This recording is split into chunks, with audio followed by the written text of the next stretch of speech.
This episode is sponsored by State Farm. Choices are great. Like with your podcasts, you get to choose what you want to listen to. And State Farm believes insurance should work the same way. That's why the State Farm Personal Price Plan helps you get the coverage you want at an affordable price and a policy that helps cover what you value most. Like a good neighbor, State Farm is there. Call or go to statefarm.com today to create your State Farm Personal Price Plan. Prices vary by state. Options selected by customer. Availability and eligibility may vary. Reese's Peanut Butter Cups are the greatest, but let me play devil's advocate here. Let's see. So, no, that's a good thing. That's definitely not a problem. Reese's, you did it. You stumped this charming devil. Honest, passionate, and doesn't pull any punches. It's Paladino Joey on the Purple Mafia Show, here on thesportstuff.com.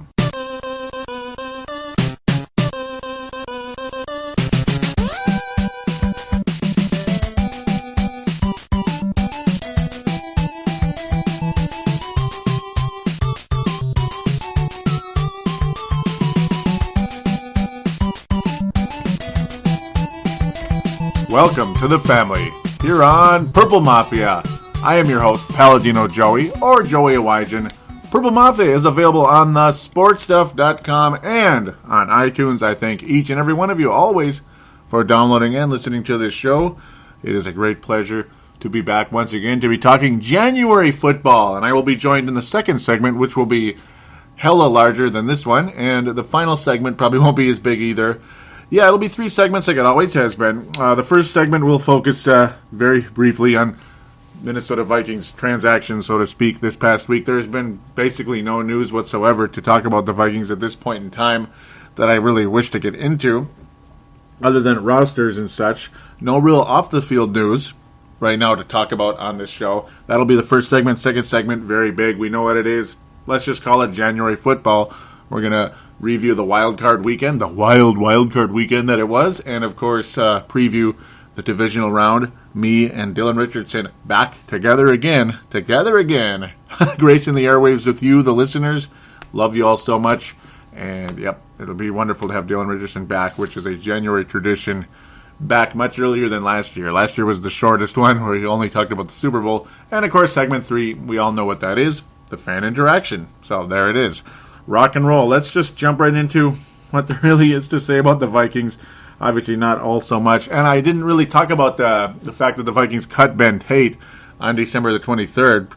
It just kind of happened. They just got rid of him, and they didn't really use him hardly at all. Unfortunately, that little experiment, it just kind of came and went, per se.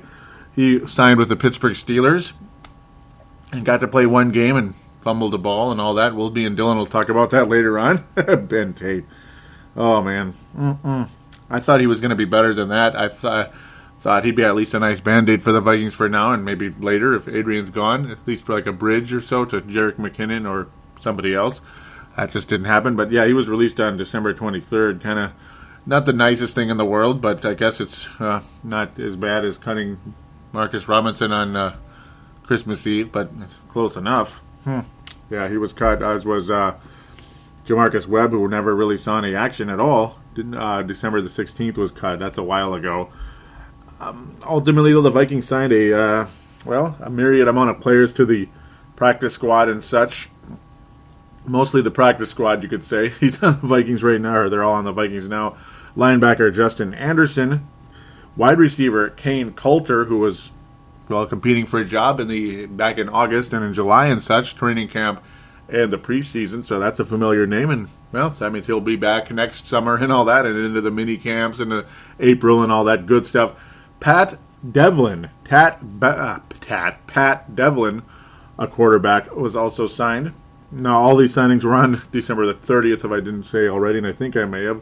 Isami Fashian, defensive tackle, wide receiver Dante Foster, center Zach Karine, guard Jordan McCray, welcome aboard Jordan McCray, tight end Ryan Auden, and running back Dominique Williams, which is a familiar name in the preseason. Actually did a pretty good job, and I'm sure the Vikings taking a flyer on him to see him what he can do once again, trying out for the team throughout these next 6 months or so. So not bad to get on the payroll for the next 6 months at minimum, and who knows, who knows what'll happen with that. Overall, not really too much to say other than, well, Christian Ponder. This will kind of be an ode to him, I suppose. 12th overall pick in 2011. And that's about it. Thanks again, Christian. Thanks for the memories. Yeah. No, his most memorable game overall, I would say, was when the Minnesota Vikings beat the San Francisco 49ers in the 2012 season. Very positive moment for myself as well. The most listened to podcast in the history of Purple Mafia. It wasn't the NFC Championship game in 2009 because, well, obviously I was still kind of new at the time. I was only in my second year doing the show. Third year overall covering the Vikings. The first, of course, YouTube as Paladino Live. That was kind of fun. I kind of missed doing that, but those took a long time to make. Only a 4-minute video. It took forever to make those. But maybe I put too much this and that in those when I didn't need to.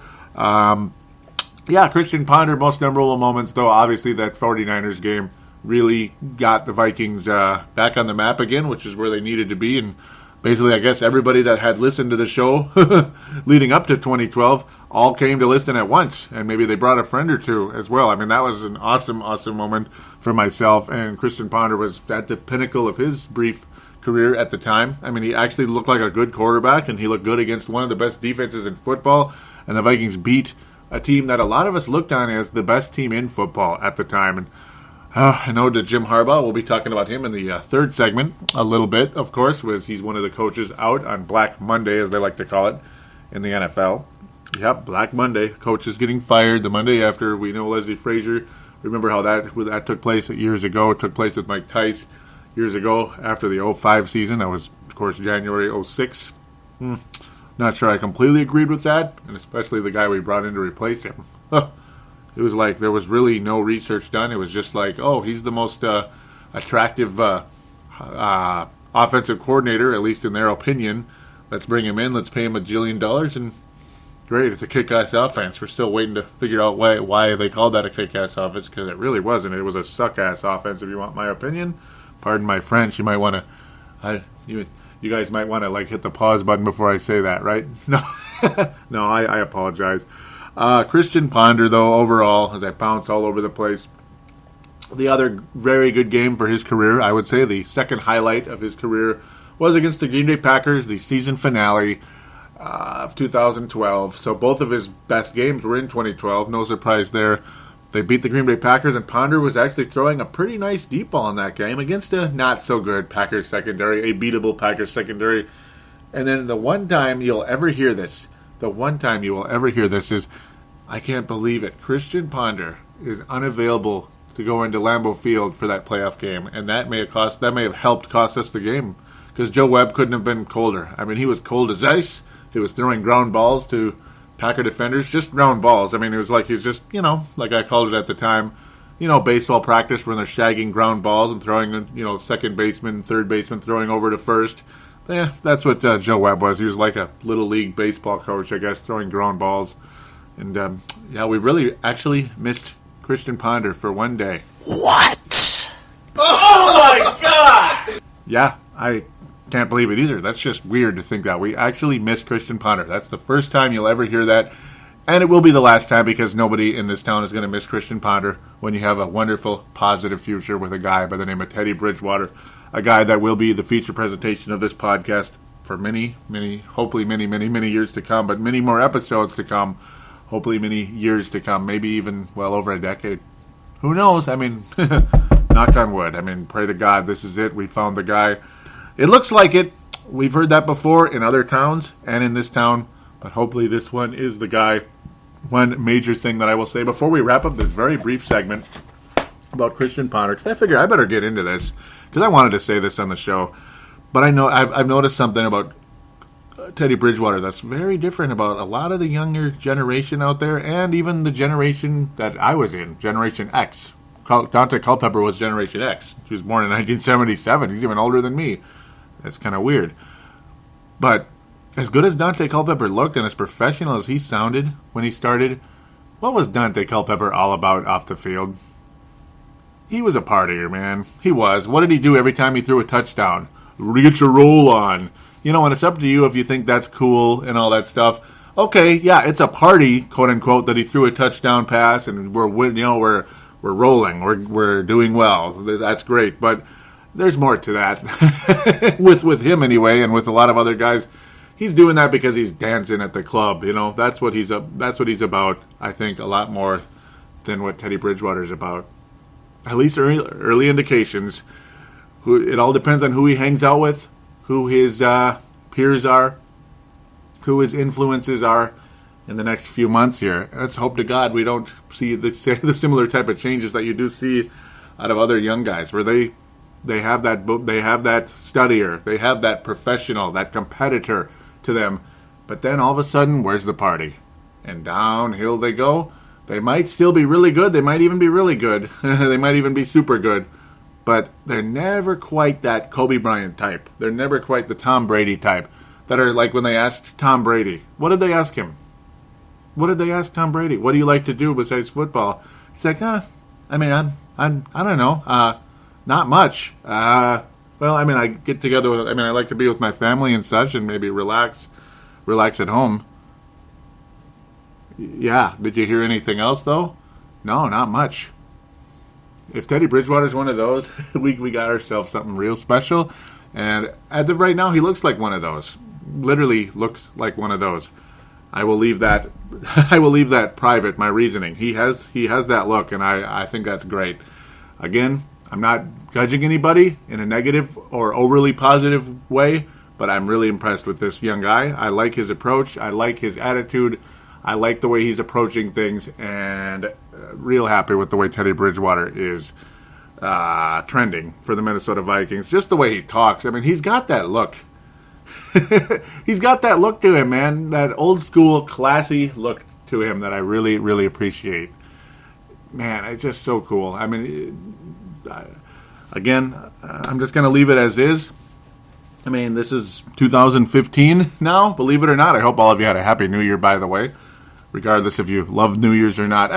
It's good. It's fun. I like January. I like the cold, crisp weather, and I love the playoff football.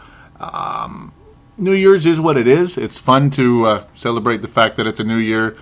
At the end, it's like another day, but hope for the best. Hopefully it's a better day. That's the hope and that we all strive for in our lives, regardless where we work, what we do, and all that good stuff.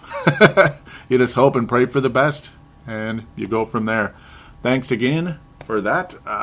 Thanks again for enjoying this show in 2014.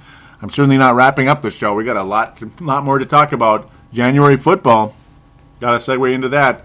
Yeah, fairly short segment, but I ran it a little longer because I got into Teddy Bridgewater, and who doesn't love Teddy Bridgewater right now?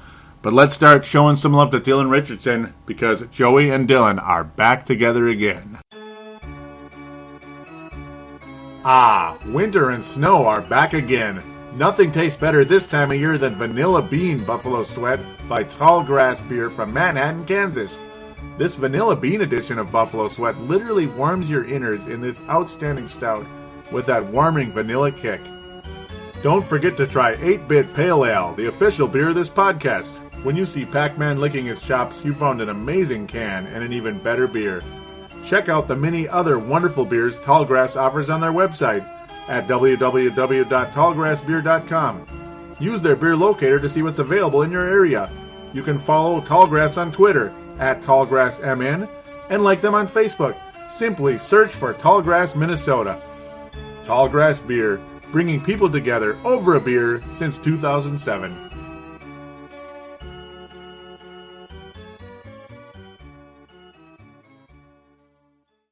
Too busy to sit in front of a computer? Simply download Purple Mafia on iTunes for Apple devices. For Android, download the Double Twist app, and for Windows and BlackBerry phones, simply find us in the store. And now, back to Paladino Joey. And we are back here on Purple Mafia.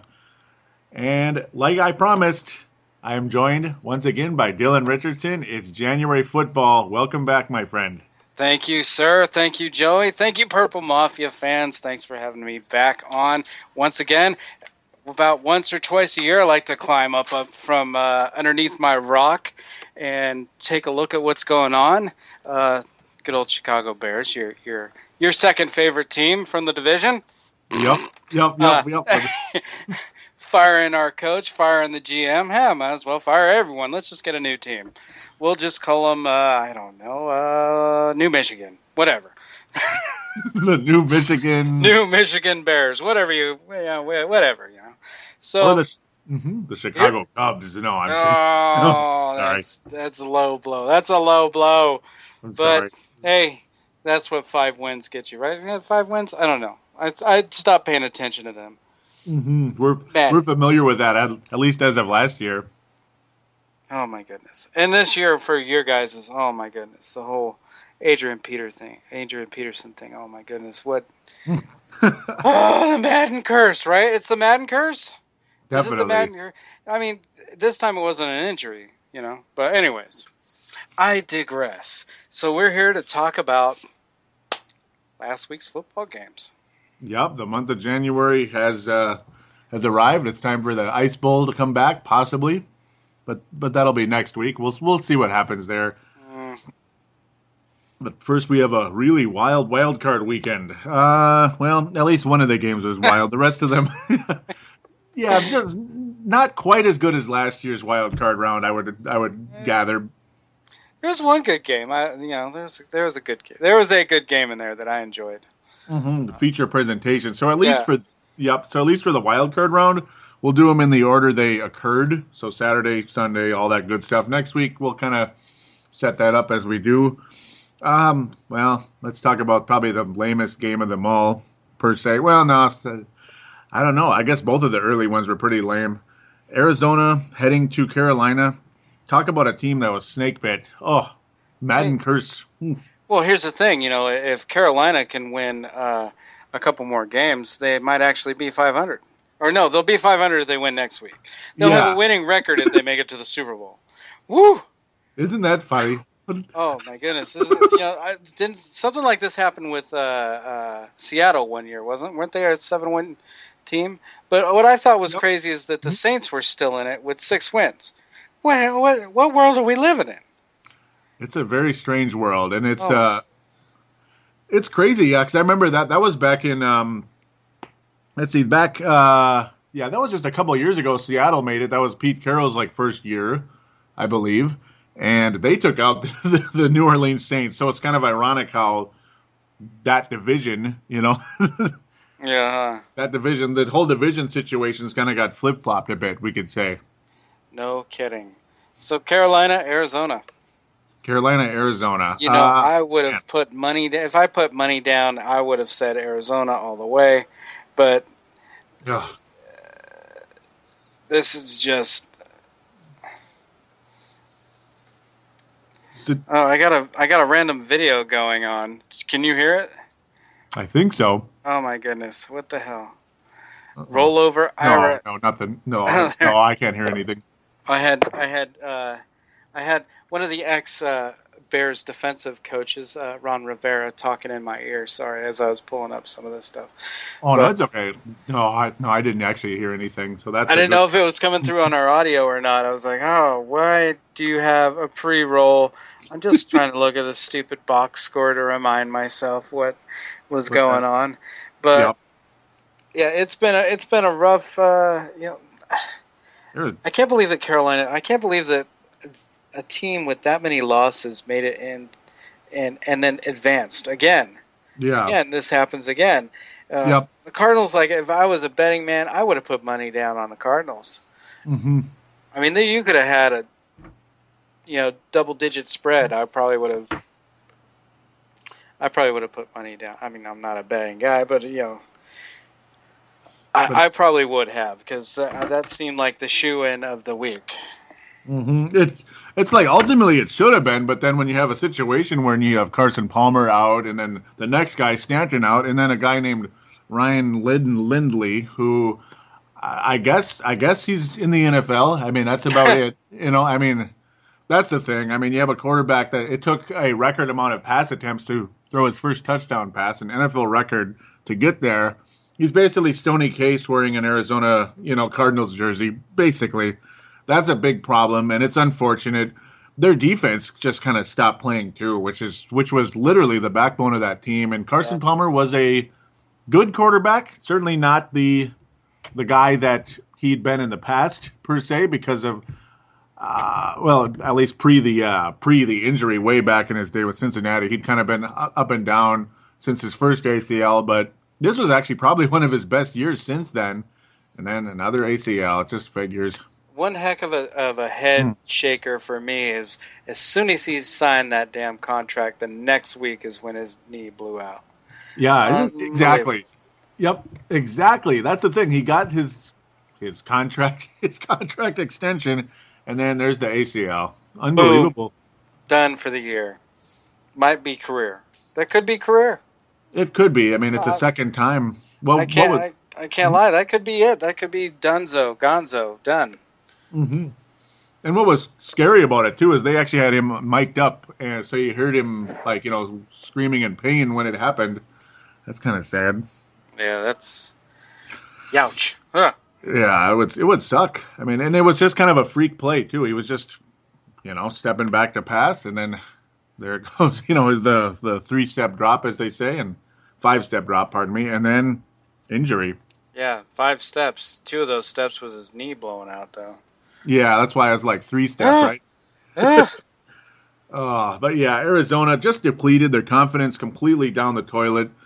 Really like Bruce Arians. And I got to think, if Arizona didn't have these quarterback injuries, who knows where they could have been. I mean, they might have had home field advantage, and we wouldn't be talking about Seattle's got basically the red carpet rolled to the Super Bowl, being what a deadly home team they've been.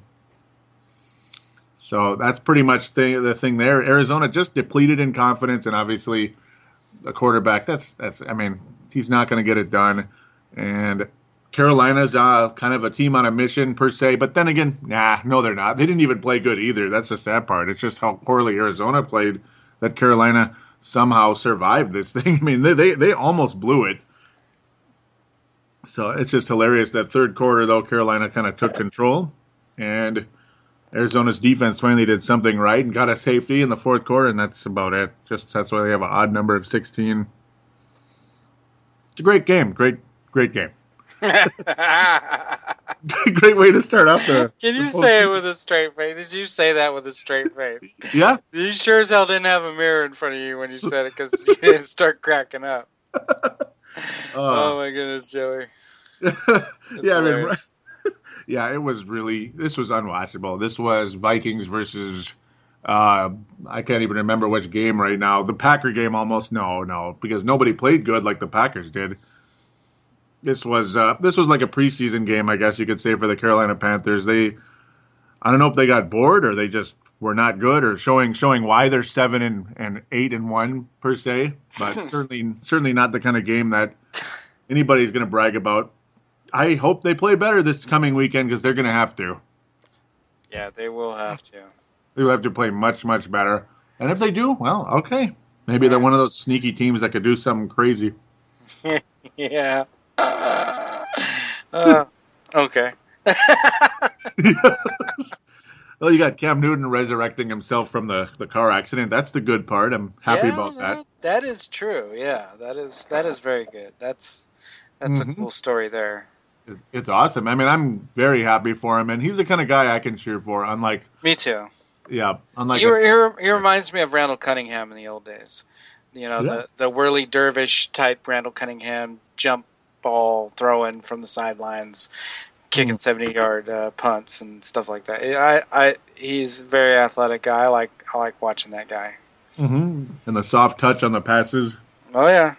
Yeah, he's a good player. Very obviously a very good player.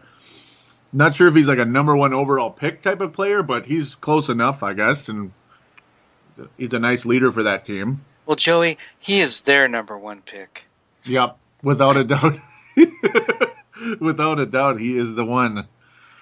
Not much else I really want to say about that one. I mean, I'm glad for the Panthers they advanced. I feel awful for the Arizona. Just it is what it is. They really got bit by the injury bug last year. They missed the playoffs by a field goal, basically. That was disappointing. Yeah, and they had like 10 wins or 11 wins, wasn't it? I think it was 10 wins. Yeah, it was 10. Yep. It's a great division, without a doubt. The NFC West. At least it could have been, but some bad things took place, obviously, we'll see what happens with old San Francisco. Yeah. So now a team that I pick them every year, and I'm right every year. Yep. I was bragging, and it's not even because I love them. It's because I know. It's because I know. You were a closet fan of this team, weren't you? In a way, I'm a closet fan of their ability to get it done in January. I mean, they are. If you look up January football, team. Yeah, they're a clutch team. Yeah, ever since they moved away from Cleveland. Mm-hmm. Yep, ever since they moved away from Cleveland, because before that, no. Yeah. Let's fumble it on the 1 yard line. Mm-hmm. Yeah. And of course, you got a guy like Marty Schottenheimer saying, "Third time's a charm." It's like, what? It's taking you 3 times to win a playoff game? Oh, wait, they lost that one too. Yeah. The New York Jets way back in the late 80s. Yeah. Marty Schottenheimer. But John Harbaugh, not Jim, unfortunately for him. Yep. Hail to the Michigan Wolverines there. But yeah, the Baltimore Ravens, as probably you guys guessed by now, because I hadn't actually officially said the name. You look up January football, you look up NFC or AFC playoffs, you look up playoff football, and you will see a picture of the Baltimore Ravens or Joe Flacco or John Harbaugh, because they win in January. Yeah, they're good for at least a first round victory at least. I mean, this is a quality team. For some way, somehow, I don't know how they do it. Every year they got something that's competitive out on that field, and boy, they get in the playoffs. You just don't know what's going to happen in the playoffs with this team. Mm-hmm. Without a doubt, and for them to actually win in Pittsburgh, which is really impressive, because they haven't had the greatest success against that team in the past. No. Oh. That's their arch nemesis, and it's kind of it's kind of surprising. It was just I mean, the Steelers have a mud hole that's stomped in their ass right now. It's going to take a whole off season for this to heal. Mm-hmm. 30-17, jeez. Yeah, and especially with the way Ben Roethlisberger was playing this year. I mean, he had multiple 6 touchdown pass games this season. I mean, he'd been playing out of his mind, and then he completely. It was a complete 180 for Mr. Roethlisberger in this one.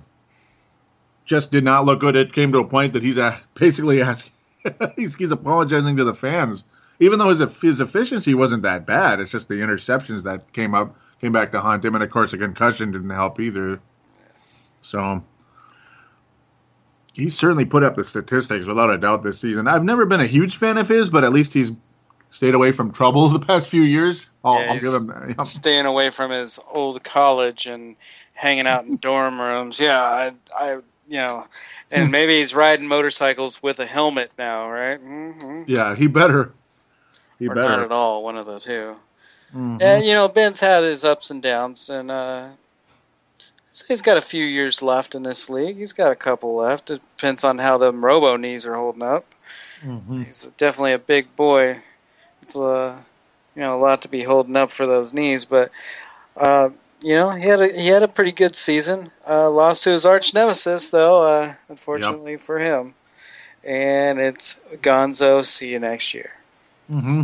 Yeah, and I've always thought they're very similar teams with defense and then clutch quarterbacks. So I've kind of always seen them as kind of like almost like twin teams in a way. So like obviously you're going to have a massive rivalry between the two.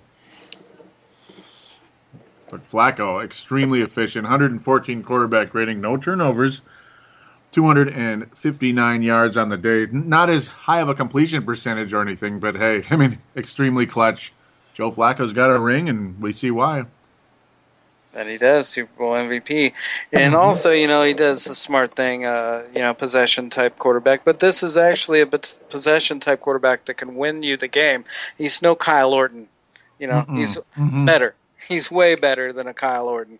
He's way better than an Alex Smith. He is more than just a possession quarterback. Although he can turn into one of those real quick, but also he has very capable hands to bring this team back from behind, which is something that he might have to do next week. Yeah, that's going to be. I've got a pretty interesting take going into that one, but I'll leave that alone. It's going to be interesting. Yes, it will. Yeah. It might not be what you think it is, but it'll be an interesting one.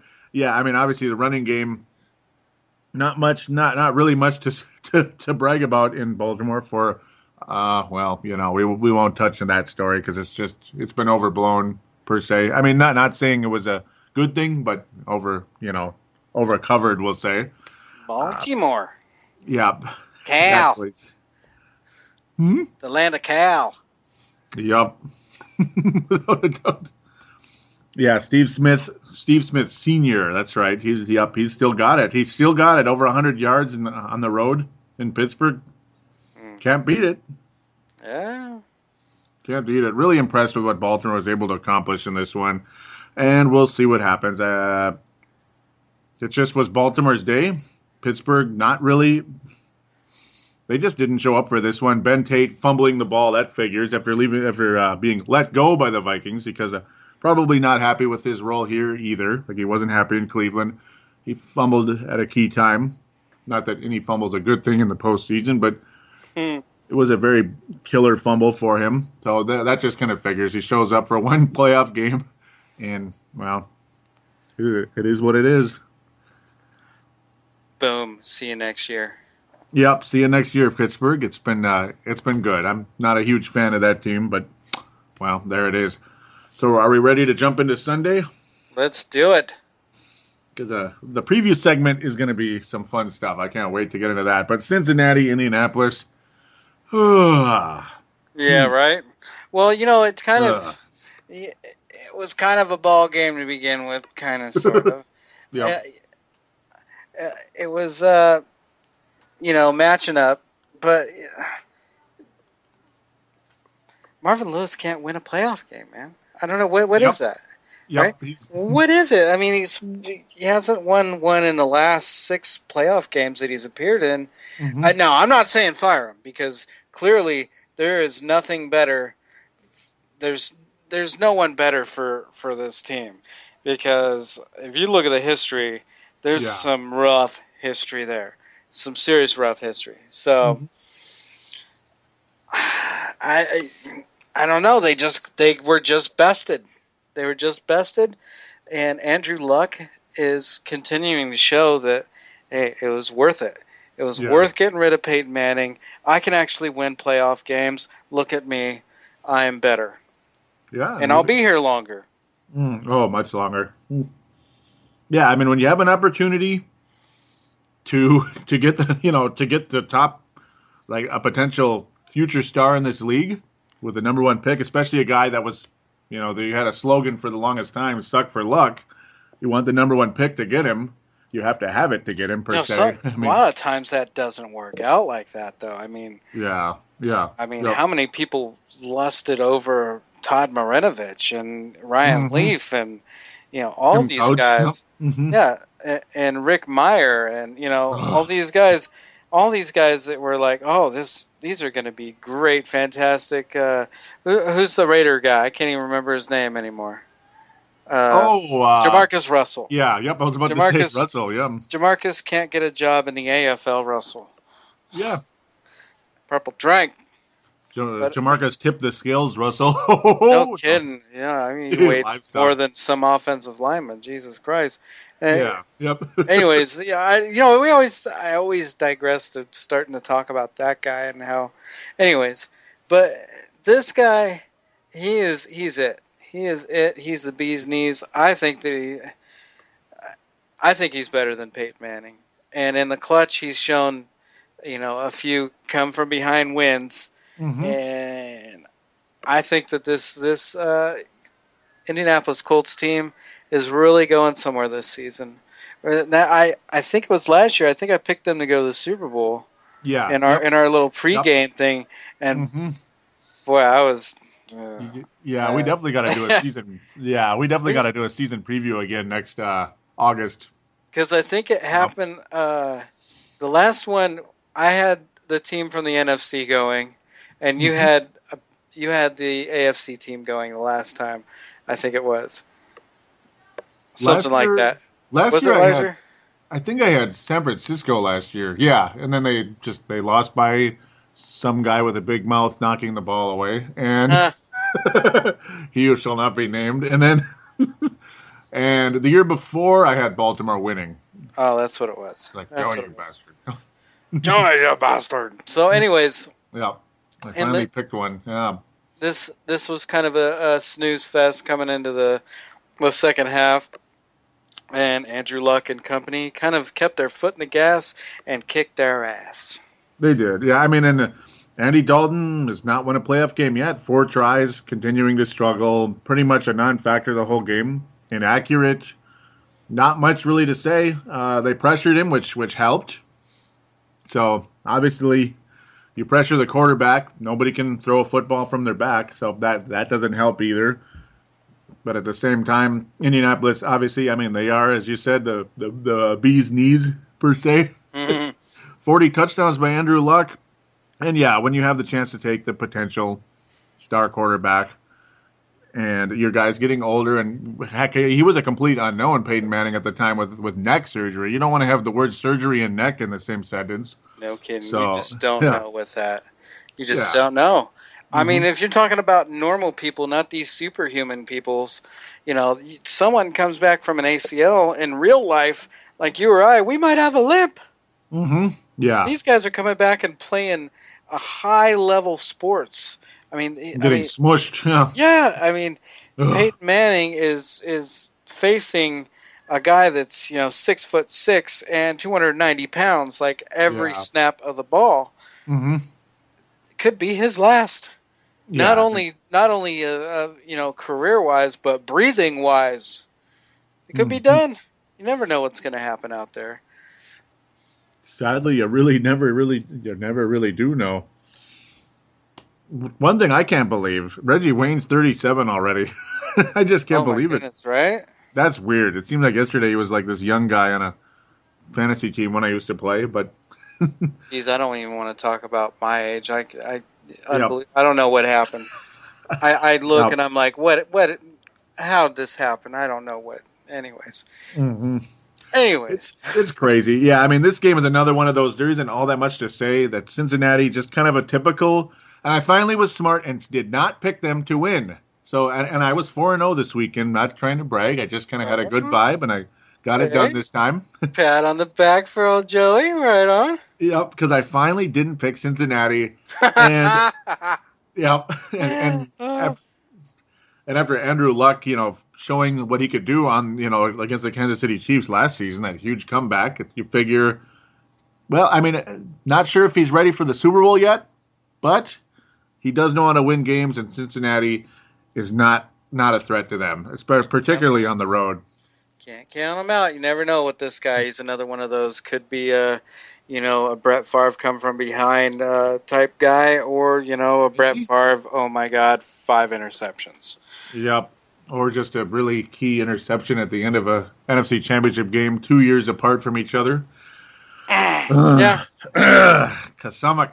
No, I'm just kidding. Okay, Joey's sweating. I'm scratching this scab too. Good job, Joe. Yeah. I'm talk about Rex Grossman. Anyways, let's go. Next, let's talk about the next game before I get too angry, right? Yeah. Talk about quarterbacks that can punt balls. Yeah. And plus, a game like that, all we're going to do is get sidetracked anyway. I know, right? We're going to be talking about Ickey Woods. He's going to get himself some cold cuts. Woo! Woo! Cold cuts right here today. There's some cold cuts, ladies. And Andrew Luck looks great. Yep. And Andrew Luck does look great. Is very good. Yes, Next. Yep. Dallas, Detroit. Yes, this is the game of the week, I think. This was one that I thoroughly enjoyed. And Dallas coming from behind. Dallas has showed up to play this last couple of months, man. I'm impressed. They're actually making a push.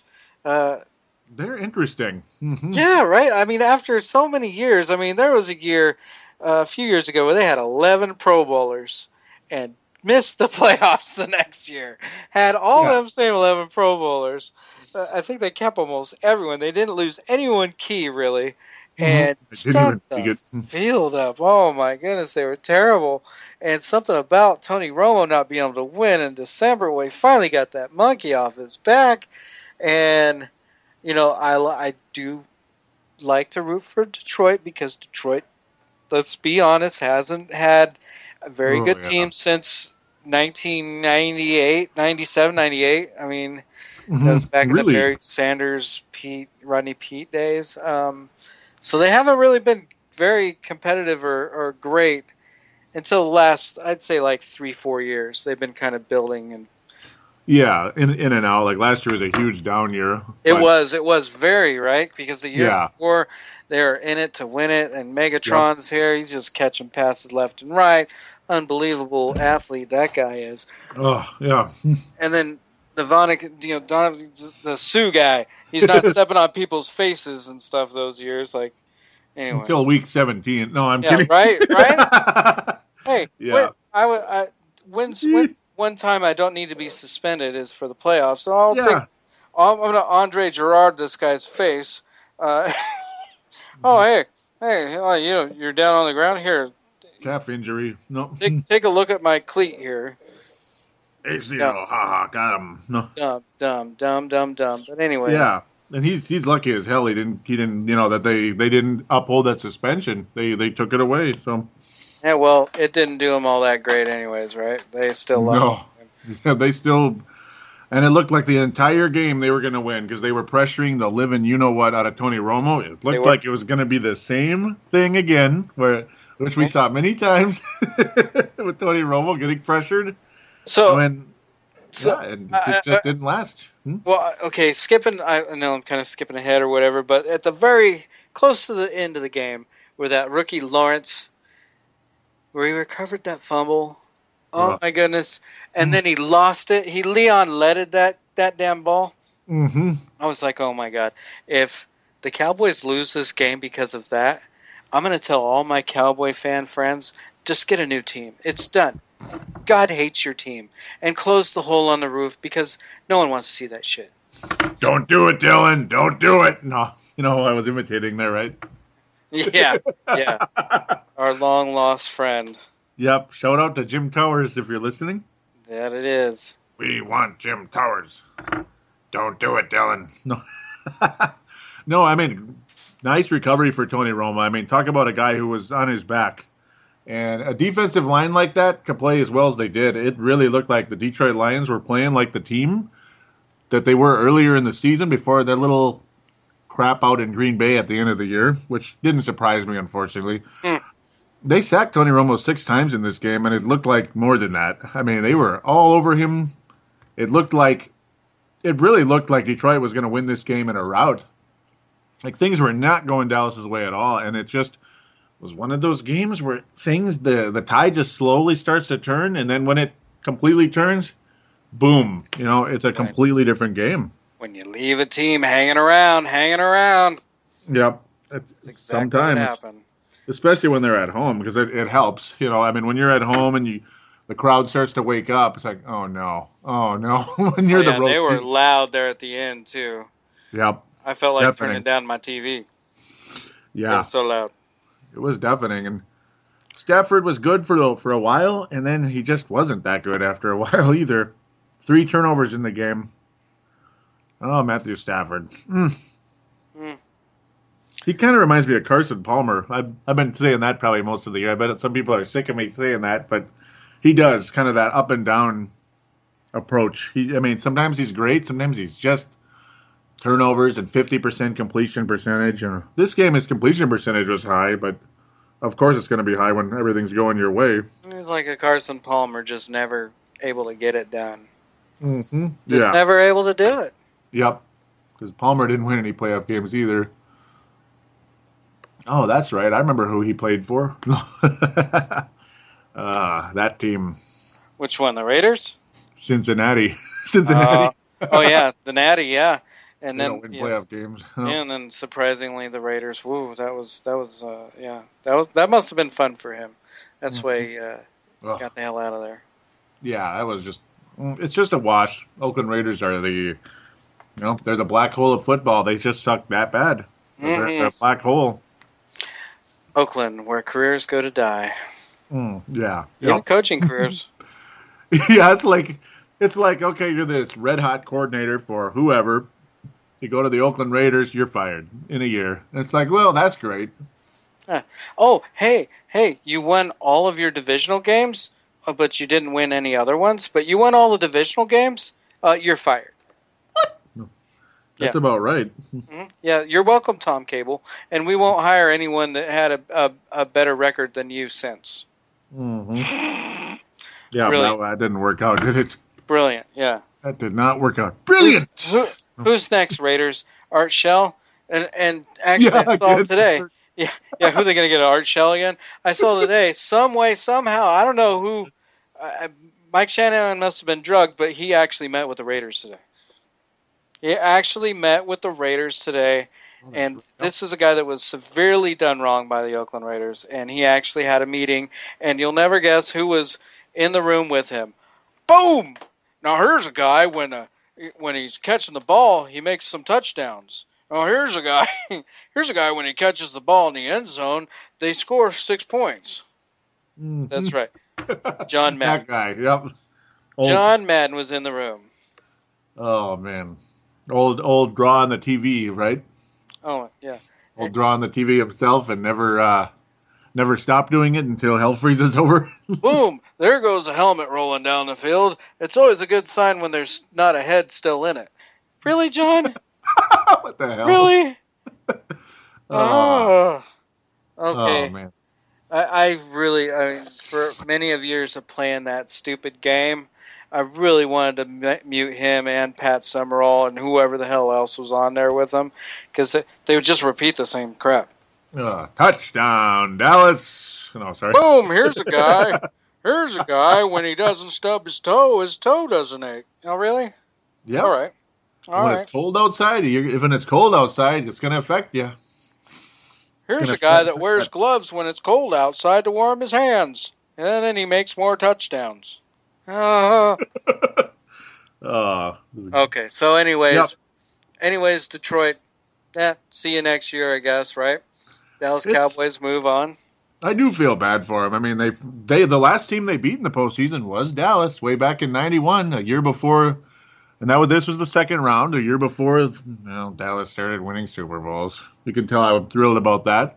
But yeah, Detroit went to the NFC Championship game that year, if you can believe it. And then it was like 41-10 or something, unfortunately, because the doggone Redskins were good, which sucks. But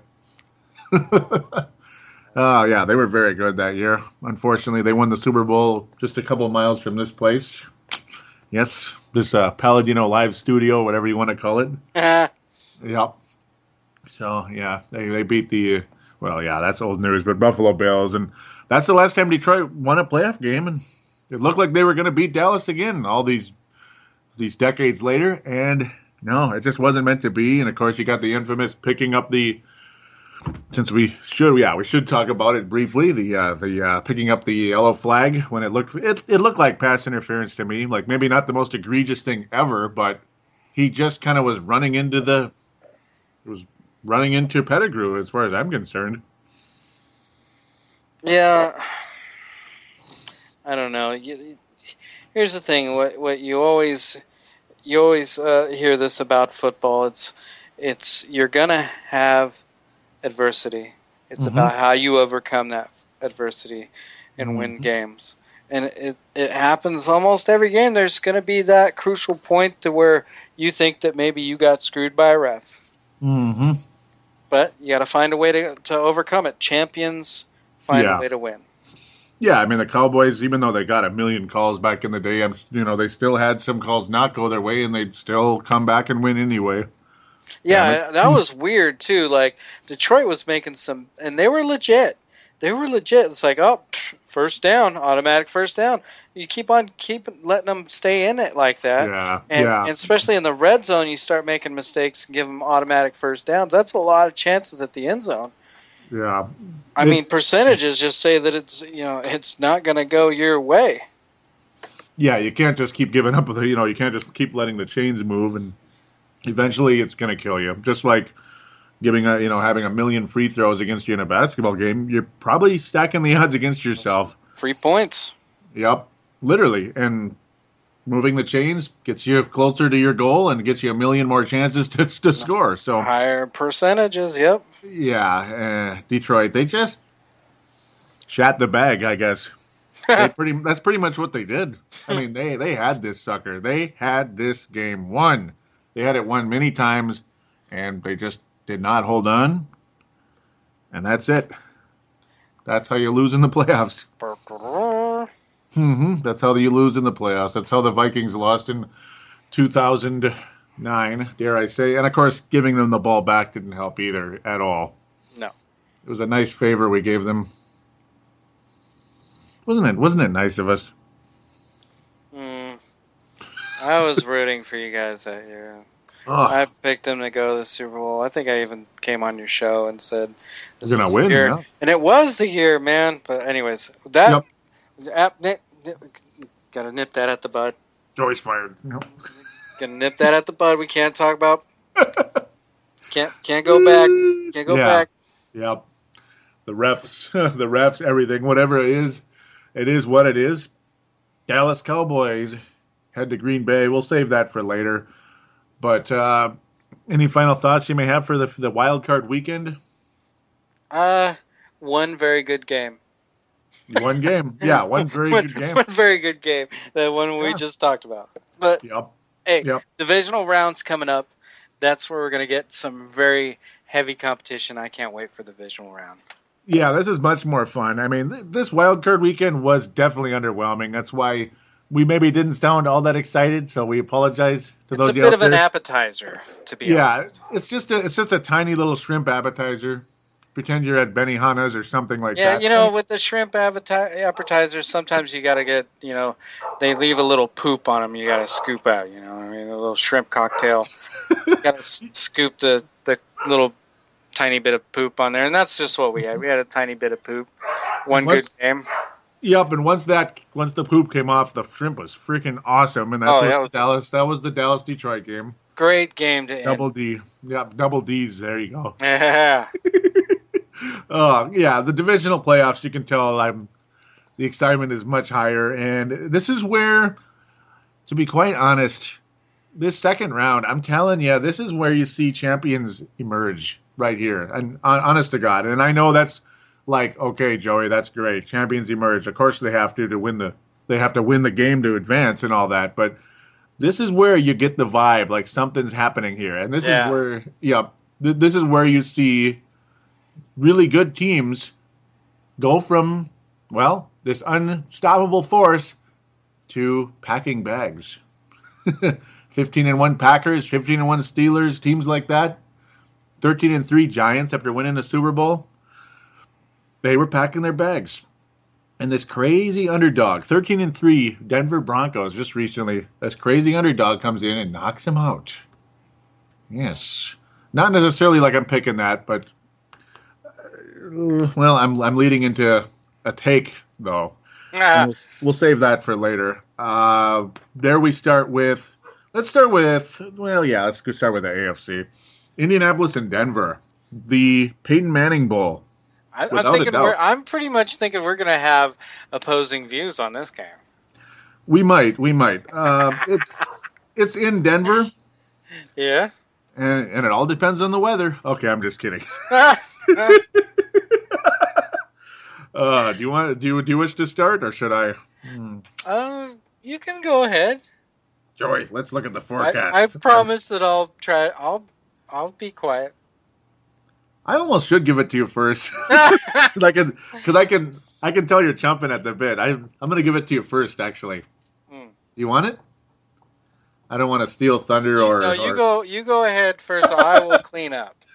Look at me. Peyton Manning is not going to win this game. Oh. Yeah. Look at that. I jumped at it way too early. No, I think Denver. I know you're going this way. I thought I was going to be the a-hole coming in playing bad cop to your good cop. Yeah, that's why I wanted to give it to you. Oh. I wanted to give it to you first. Would you like to take over? Continue on. I like these words. Continue on, please. I think Andrew Luck is playing much better, and I do think, obviously much better. He's growing up as a football player. I think he's growing up as a football player. Denver, historically, they just have choke written all over him, and so does Peyton Manning. And they got to the Super Bowl last year. Last year was their year to possibly do it, and then they got punched in the mouth, and the pig skin, not the pig, but the pig skin was greasy, and it got a little too high at the beginning, and that was it.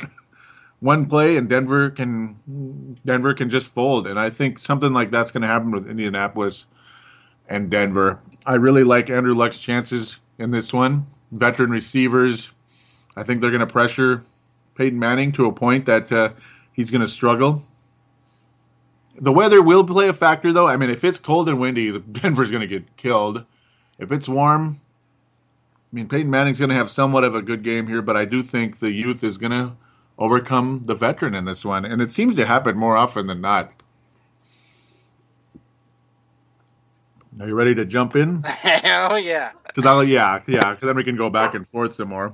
All right, so I peruse some of the Facebook groups, and occasionally I'll run across jerseys. And, boy, I've run across a few Peyton Manning jerseys. I've seen a few out in the wild in my area, and no, I'm nowhere near Denver, okay?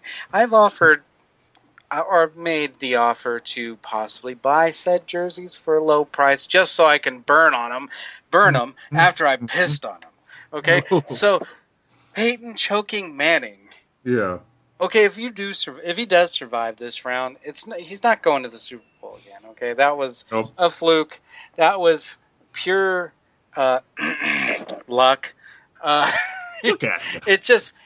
It's not going to happen, Peyton. And there's speculation of retirement after this season. I'm sorry, Peyton. You had your one win. That's it. He's a good quarterback. He's a good quarterback. Okay, he's a good regular season quarterback. Yep. Is he the guy that I would want?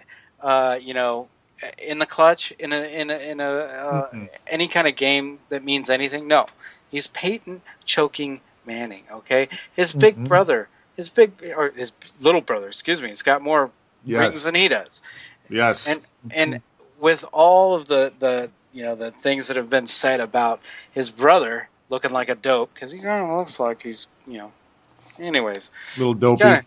Yeah, but you know what? He's got more rings. Yeah. He's clutch. Got more rings. Yeah, that's the thing. He's clutch. He wins. So he was so right. Like, they asked him who the best football player was in the family, and he said Eli. Peyton said Eli. And that was when Eli was playing at Ole Miss. So, goes to show, even Big Brother knows. Even Big Brother knows that he lacks. It's one of those intangible things that you can't see from a statistic other than wins and losses, obviously. And I think he has one more win than he does losses on in January playoff games. Yeah. Something like I don't know. I can't remember exactly what it was. Being told by.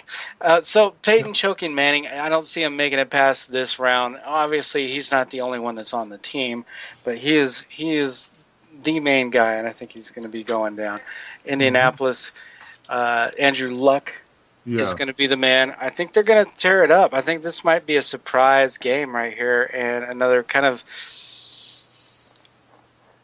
It's going to be one-sided? I think it might be. It could be, and I think Andrew Luck, the competitiveness is going to come out here, and this guy lives and breathes football a lot like Peyton Manning has for all these years now, since '98, number 1 overall pick, just like, he was a number 1 overall pick, just like Andrew Luck, to the same team.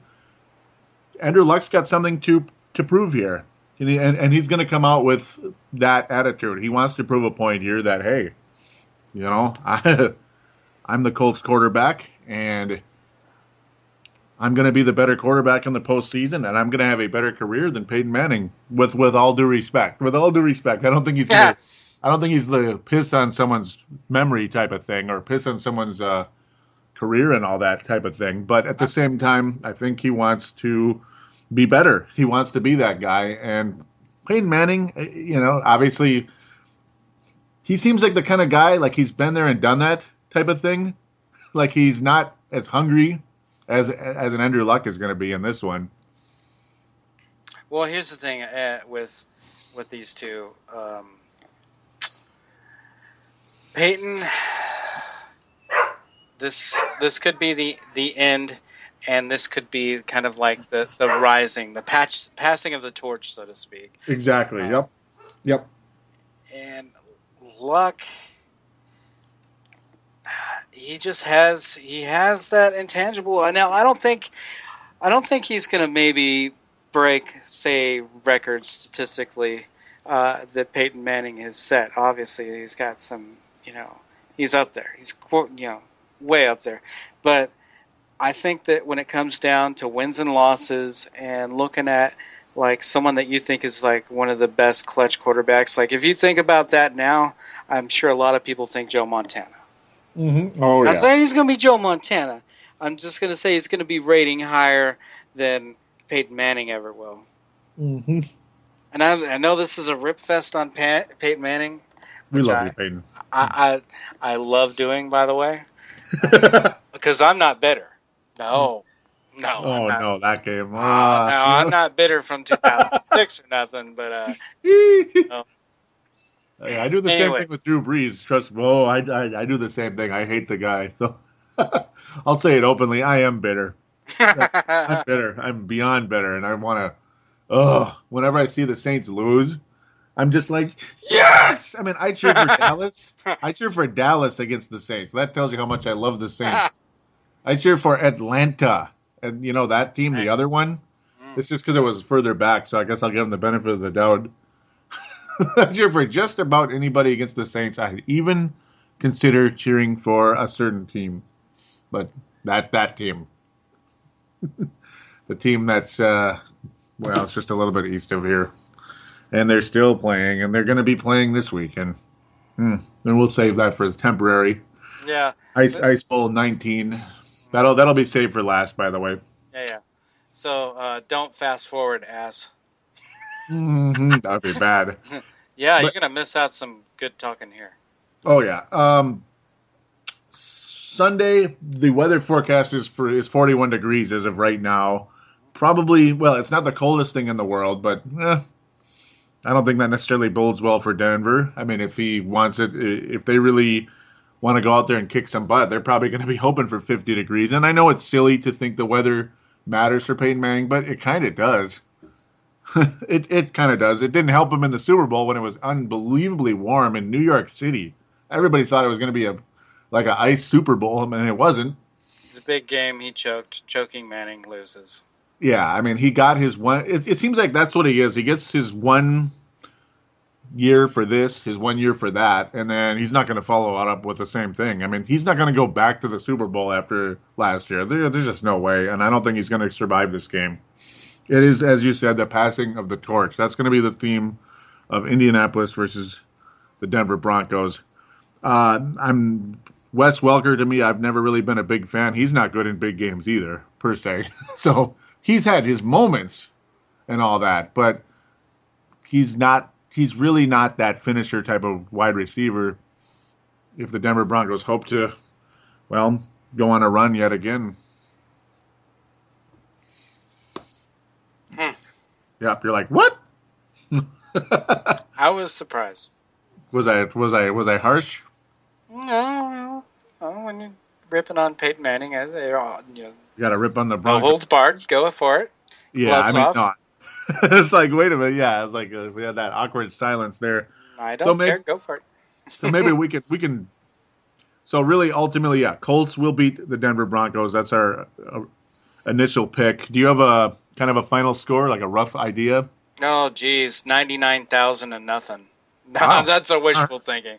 That's a wishful thinking. I think it'll be probably like a 27-10. Ooh, yeah. Yeah, I'm going to go with 31 to 20. Ooh. Yeah, Denver's going to score a little bit, but not enough. 31 to 20. Well, there you go. Yeah, so it's going to be one of those. So, yeah, it's always good to come up with a score, then it's close. Who knows? It's always way off, no matter what we say. It seems like maybe it will be. You start rooting for your score, and then someone gets a safety, and you're like, shit. Damn it, there it is. Then they got to score 2 touchdowns and not make the extra points. God damn. Miss. He missed one. Okay, I'm just kidding. They got to do 4 field goals now. They got to get Doug Bryan out there. Damn it. You got to get Doug Bryan, Mister missed two extra points in one game, and then get sent packing the next morning. Okay, so now, well, yeah, let's get to the other game. The other because the big takes are coming later. Carolina visits the Seattle Seahawks. Carolina visits the Seattle Seahawks. Do the Carolina Panthers have what it takes to pull off an awesome upset that I would love very much? Me too, but no. Damn. No. If they play anything like they did last week, they're going to get creamed. Yeah. Because they sucked against Arizona. They only won because Arizona played like literally, they played like horse shit. There's a reason why the Seattle Seahawks had a first round bye. There's a reason why they're playing the worst team. And that's because they had the best regular season. This is a top-notch team right here. This is a possible Super Bowl repeater. Yeah. Could be. I mean, could be. So I hate it. I hate it. Yeah. Yeah. And nobody wins in Seattle. That's kind of like the easy kind of like safety net take. Nobody wins there ever. It's difficult. It's difficult to win on the road, especially in the playoffs anywhere. It is. I mean, so it will happen, but one of these, who knows? Not this time. I mean, this team should be like thanking their lucky stars that they're even in the playoffs. To be honest, it almost was like they should have allowed another team other than this team in the playoffs. I know they're division winners. I know you got to send the division winner too, but like Philadelphia, not bad. Yeah, they'll probably argument in Carolina is like this. Well, that just means competition's really good, No, that's because y'all got your ass whooped out of the division. Yeah, you got to win some out of division games too, guys. Okay, so I kind of think that this. I would love to see it a close game, but I just think it's an overwhelming landslide. I'm headed that way too. I was hoping for something more, but then it's like I come back to reality. It's going to be something. Yeah, I mean, best case scenario becomes a shootout between Wilson and Cam Newton. That'd be awesome. I don't see the Seattle defense, laxing to that point. I don't see that. Yeah, that's the thing. I mean, Carolina, they have some players, obviously, but they're. I don't think they're up for the task in this one. As much as I hate the Seattle Seahawks, not everybody, mind you. I mean, I love Wilson, but the rest of the team, I'm not a huge fan. And it's funny how in a cutesy kind of way, Carolina's kind of like what Seattle was when they were 7-9, like a nice defense, a young quarterback, and all that. But they got beat right away when they got to that second round too. So Carolina could very well be on their way to be that team. In fact, I thought that they were going to be on the up and up the last couple of years. But the dang Saints. Yep. I swear the Saints are the best team with the worst record right now. That's funny. And I'll remember how well they played against the Vikings earlier in the season in Teddy Bridgewater's first ever NFL game.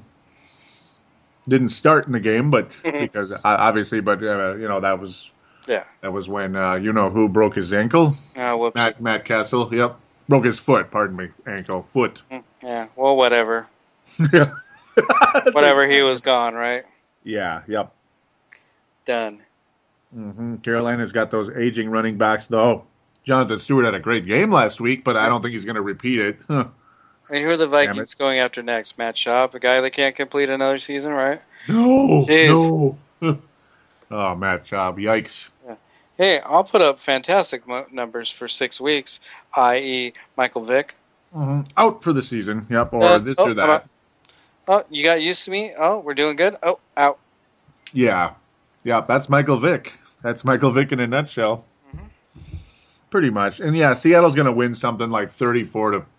No, 34-10. There we go. Jeez. Oh, man. I got to think of a score here. How about...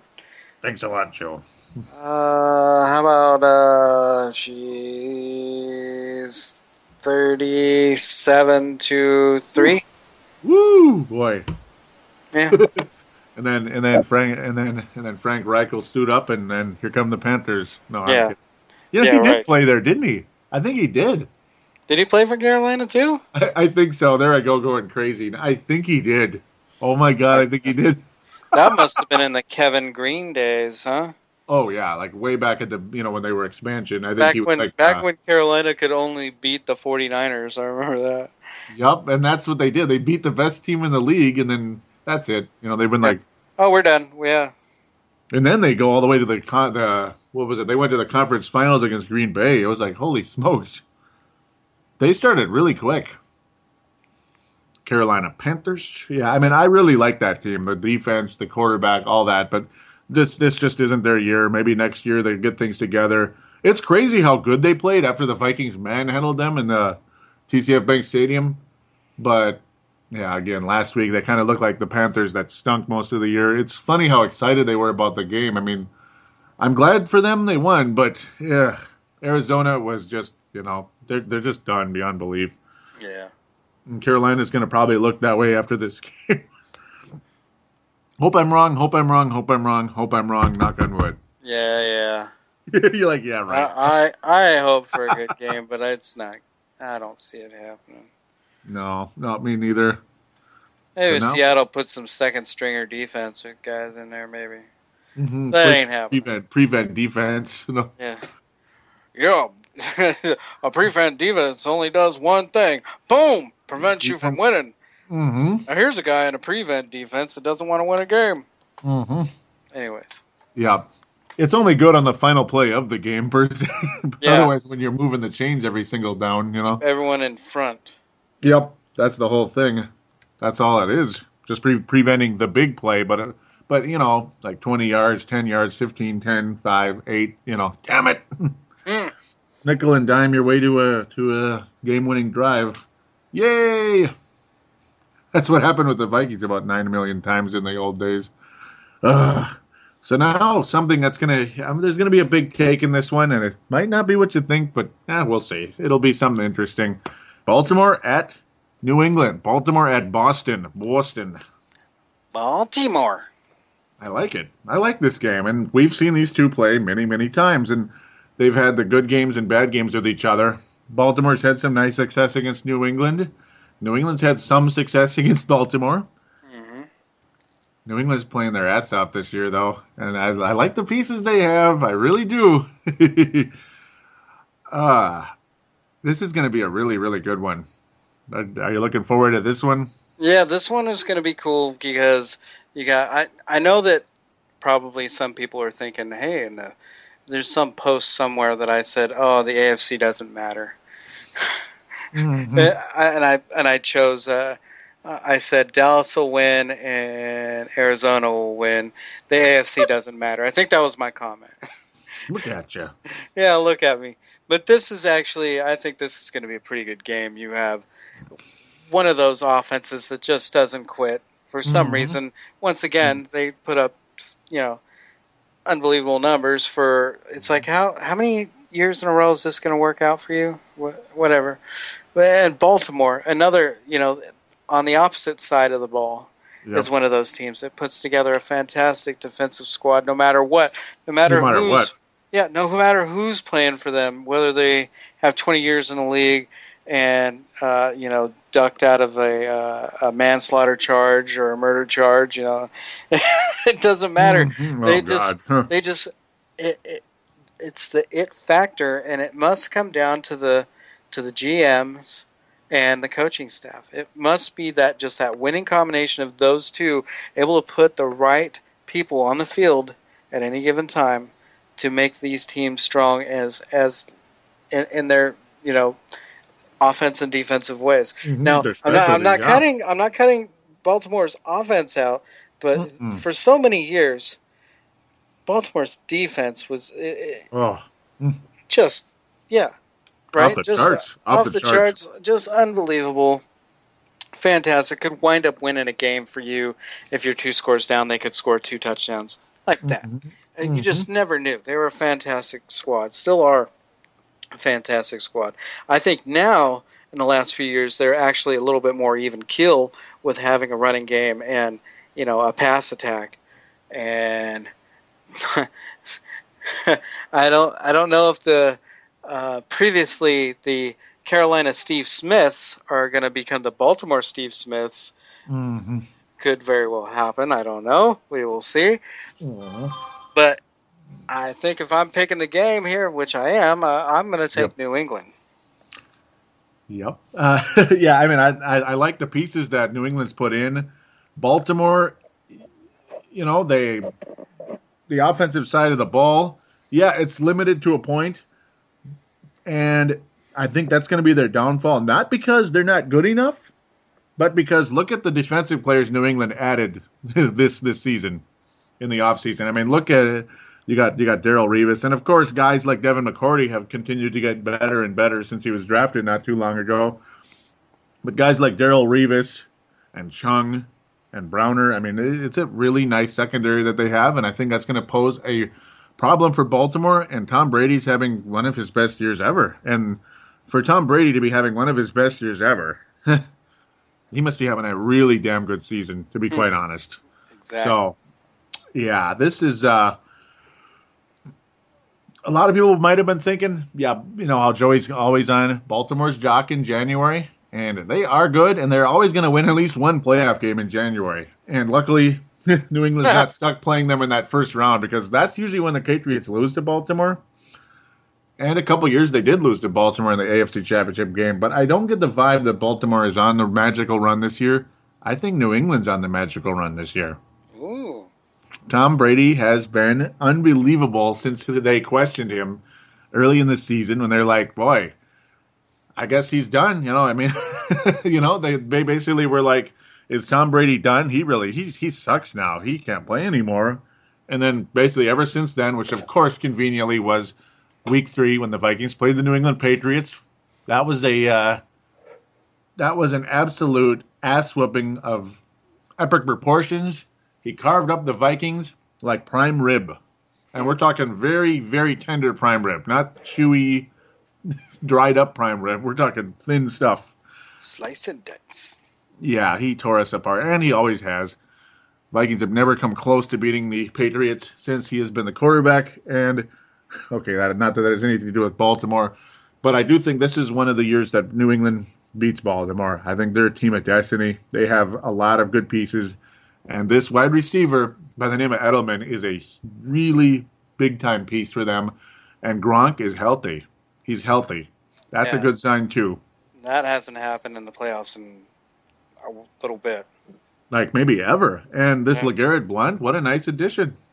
Yeah. What a nice addition. And the Edelman is everything that Wes Welker isn't as far as I'm concerned. I just think he's better. He's similar to Wes Welker, but I think he's better, and boy, did he kick the Vikings' ass. And doesn't it always happen when a team that has a legendary quarterback drafts a quarterback of the future, or what they hope will be a quarterback of the future, that the guy explodes and plays way better, like Brett Favre did in 2007. Seasons like that. I think the Patriots beat the Baltimore Ravens and head to the AFC Championship game, and well, we'll leave that alone for now. But but you could probably guess where I'm headed there too. I think you just showed your hand. Yep, Joey, put it away. And speaking of showing our hand, yep, yeah, yeah, I've seen that commercial. Oh, goodness, that's a funny commercial. It's hilarious. So speaking of showing hands, Dallas and Green Bay, Joey. Uh-oh. Well, that game, it's the two hated teams that for probably both of us. We pretty much both hate the Cowboys, right? Or do you like the Cowboys? Here's the thing. When a team does crappy for so many years, it kind of loses its luster of watching them lose.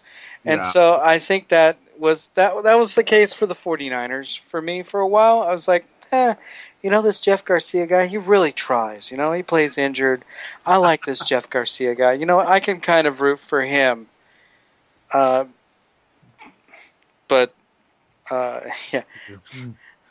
Pinochle, or what's his name? Garfunkel? What's his name? Pumpernickel. Yeah, that's it. Pumpernickel that plays for the 49ers now. I can't get behind that guy. And if I did get behind him, I'd probably like it. But anyways. Anyways, back to Detroit versus Detroit. Whoa. Dallas Detroit. versus Green Bay. We wish. Dallas versus Green Bay. Okay, everyone knows that, as a Bears fan, and you too, as being Vikings fans, there is no love lost for the Green Bay Packers, okay? 0, yep. They are the team that we are all trained to hate, right? Mm-hmm. We're all trained to hate from birth. We come from the womb. Yep. We're even older rivals for them than the Vikings. So obviously because you were around much, much earlier than the Vikings. We come out bearing a T-shirt with a circle and a line going through it, saying Green Bay, we hate you. We hate you and your fan-owned team and your bullshit-ass stadium that holds more people than in the damn town. We hate you. Yeah. Yep. And it does. Your bullshit-ass roads all around the stadium, Lombardi Drive, the stupid trophy from the Super Bowls named after your asses. Might as well just call it the Green Bay Packer Trophy. And okay, well, y'all won 2. You won the 2 to begin with. Okay, so I guess just because you won 2 to begin with, it will name all the trophies and everything after all your peoples. Lombardi Drive, whoop-de-frickin-do. Mm-hmm. Anyways. We love it. No, we don't, Joe. If I was a betting man, I would probably pick Green Bay, but I am not a betting man, and I am rooting with my heart. And damn it, Tony Romo has got to do something, right? I hope so. He's a perennial all-star Pro Bowler. He has to do something. This has got to be the year. This has got to be the year for Dallas. This is the window. This is it. There's nothing after this. It's done. Mm-hmm. I don't think Tony Romo will ever have another chance at this. This is a big chance. This is it. This could be it for the Cowboys for the next 3 to 4 seasons. Who knows? Until they can. This might be the build up to a rebuild year, especially if they don't make it this year. If they don't, they gotta get there. Should I call it this is their 2009 wink wink. Yeah. It really is. Like, you have to get it done. Tony Romo he played way better in December. He shook off that whole December, rap that he's had, deservedly to a point, maybe even very deservedly. But, I mean, he'd been improving a bit, but this is his chance, and he's got a wide receiver who's a little crazy, like every wide receiver that's ever played, pretty much. But, he's one of the best receivers in football. He's got a running back that's about as good a running back as you're going to ever get. Yes. Pretty much, in Mr. Murray. Besides Emmitt Smith, but, Yeah, yep. But it's probably one of their better running backs they've had since him, anyways. Yeah, I would say he's got to be the top. He's got to be the top since Emmitt. And believe it or not, he broke Emmitt Smith's yardage record for the Dallas Cowboys. If you're going to break that, for a single season per se. Yeah. But yeah, career, no, then you're the best running back ever at that point. And let's be honest, that guy probably played an extra 5 years that he probably shouldn't have played. But not saying he padded the stats, but he was still good enough to play. You give him props. He was still starting until I think the last 2 years with the Cardinals. But I would probably be playing until my wheels fall off too, just for the love of the game, Yeah, and one of his years in Arizona, he was awesome. I think it was his second year with Arizona. I think it was there 3 years. Like, the first year, not so good. Second year, awesome. And then final year, it's just, it's time, I think it was more of like a player coach. Yep. To be honest, than he was on the roster, obviously, but I think he served more of a player coach. Yeah, that's pretty much what the final year was for him. But yeah, DeMarco Murray, 1,845 yards, 13 touchdowns, obviously elite. Des Bryant, elite. You have the three positions on offense. You have the 3 positions on offense playing enormously well. So this is an opportunity. This is your window. And, of course, Witten, obviously one of the best tight ends in football and a favorite of Tony Romo. So you got all your pieces. Their defense has been good. Their offensive line is going to be very, very, very, very, very key. Very, very key. They started very poorly against Detroit. They cannot afford to do that this week. And unfortunately for them, it's a road game this time, and it's probably going to be fairly cold. Are you looking forward to that? Looking forward to the polar vortex talk. That does strike, an interesting, key part of the game, the cold, because you never know the elements. Once again, it's all about the adversity and how you overcome it. But that's the key. The cold is a weird element, though. Like, it can aid some aspects of the game and then really take away from other parts. Mm-hmm. Yeah, and by the time they play, it'll probably be getting closer to single digits, it looks like. So, because this is going to, it's going to be at 1, it's going to be at noon. So it's probably going to be closer to 20, but it all depends how the forecast changes. So, it's all about adversity. And Tony Romo rose to the occasion last week. Can he do it again? Can he do it? 2 weeks in a row, can he do it? Yeah, because in the past he did not. Oh. Whenever there was adversity, he did not. Not even once. Here, hold this kick so we can win. Mm-hmm. No. It's literally like that. Yeah, that was it. That was their chance, and he lost the ball. He lost the ball on an easy field goal. They couldn't even get that done. Look at me saying we. Ugh, how dare I say we and Dallas in the same sentence? How about them Cowboys? Okay, sorry, but maybe you adopted a new team for the playoffs there.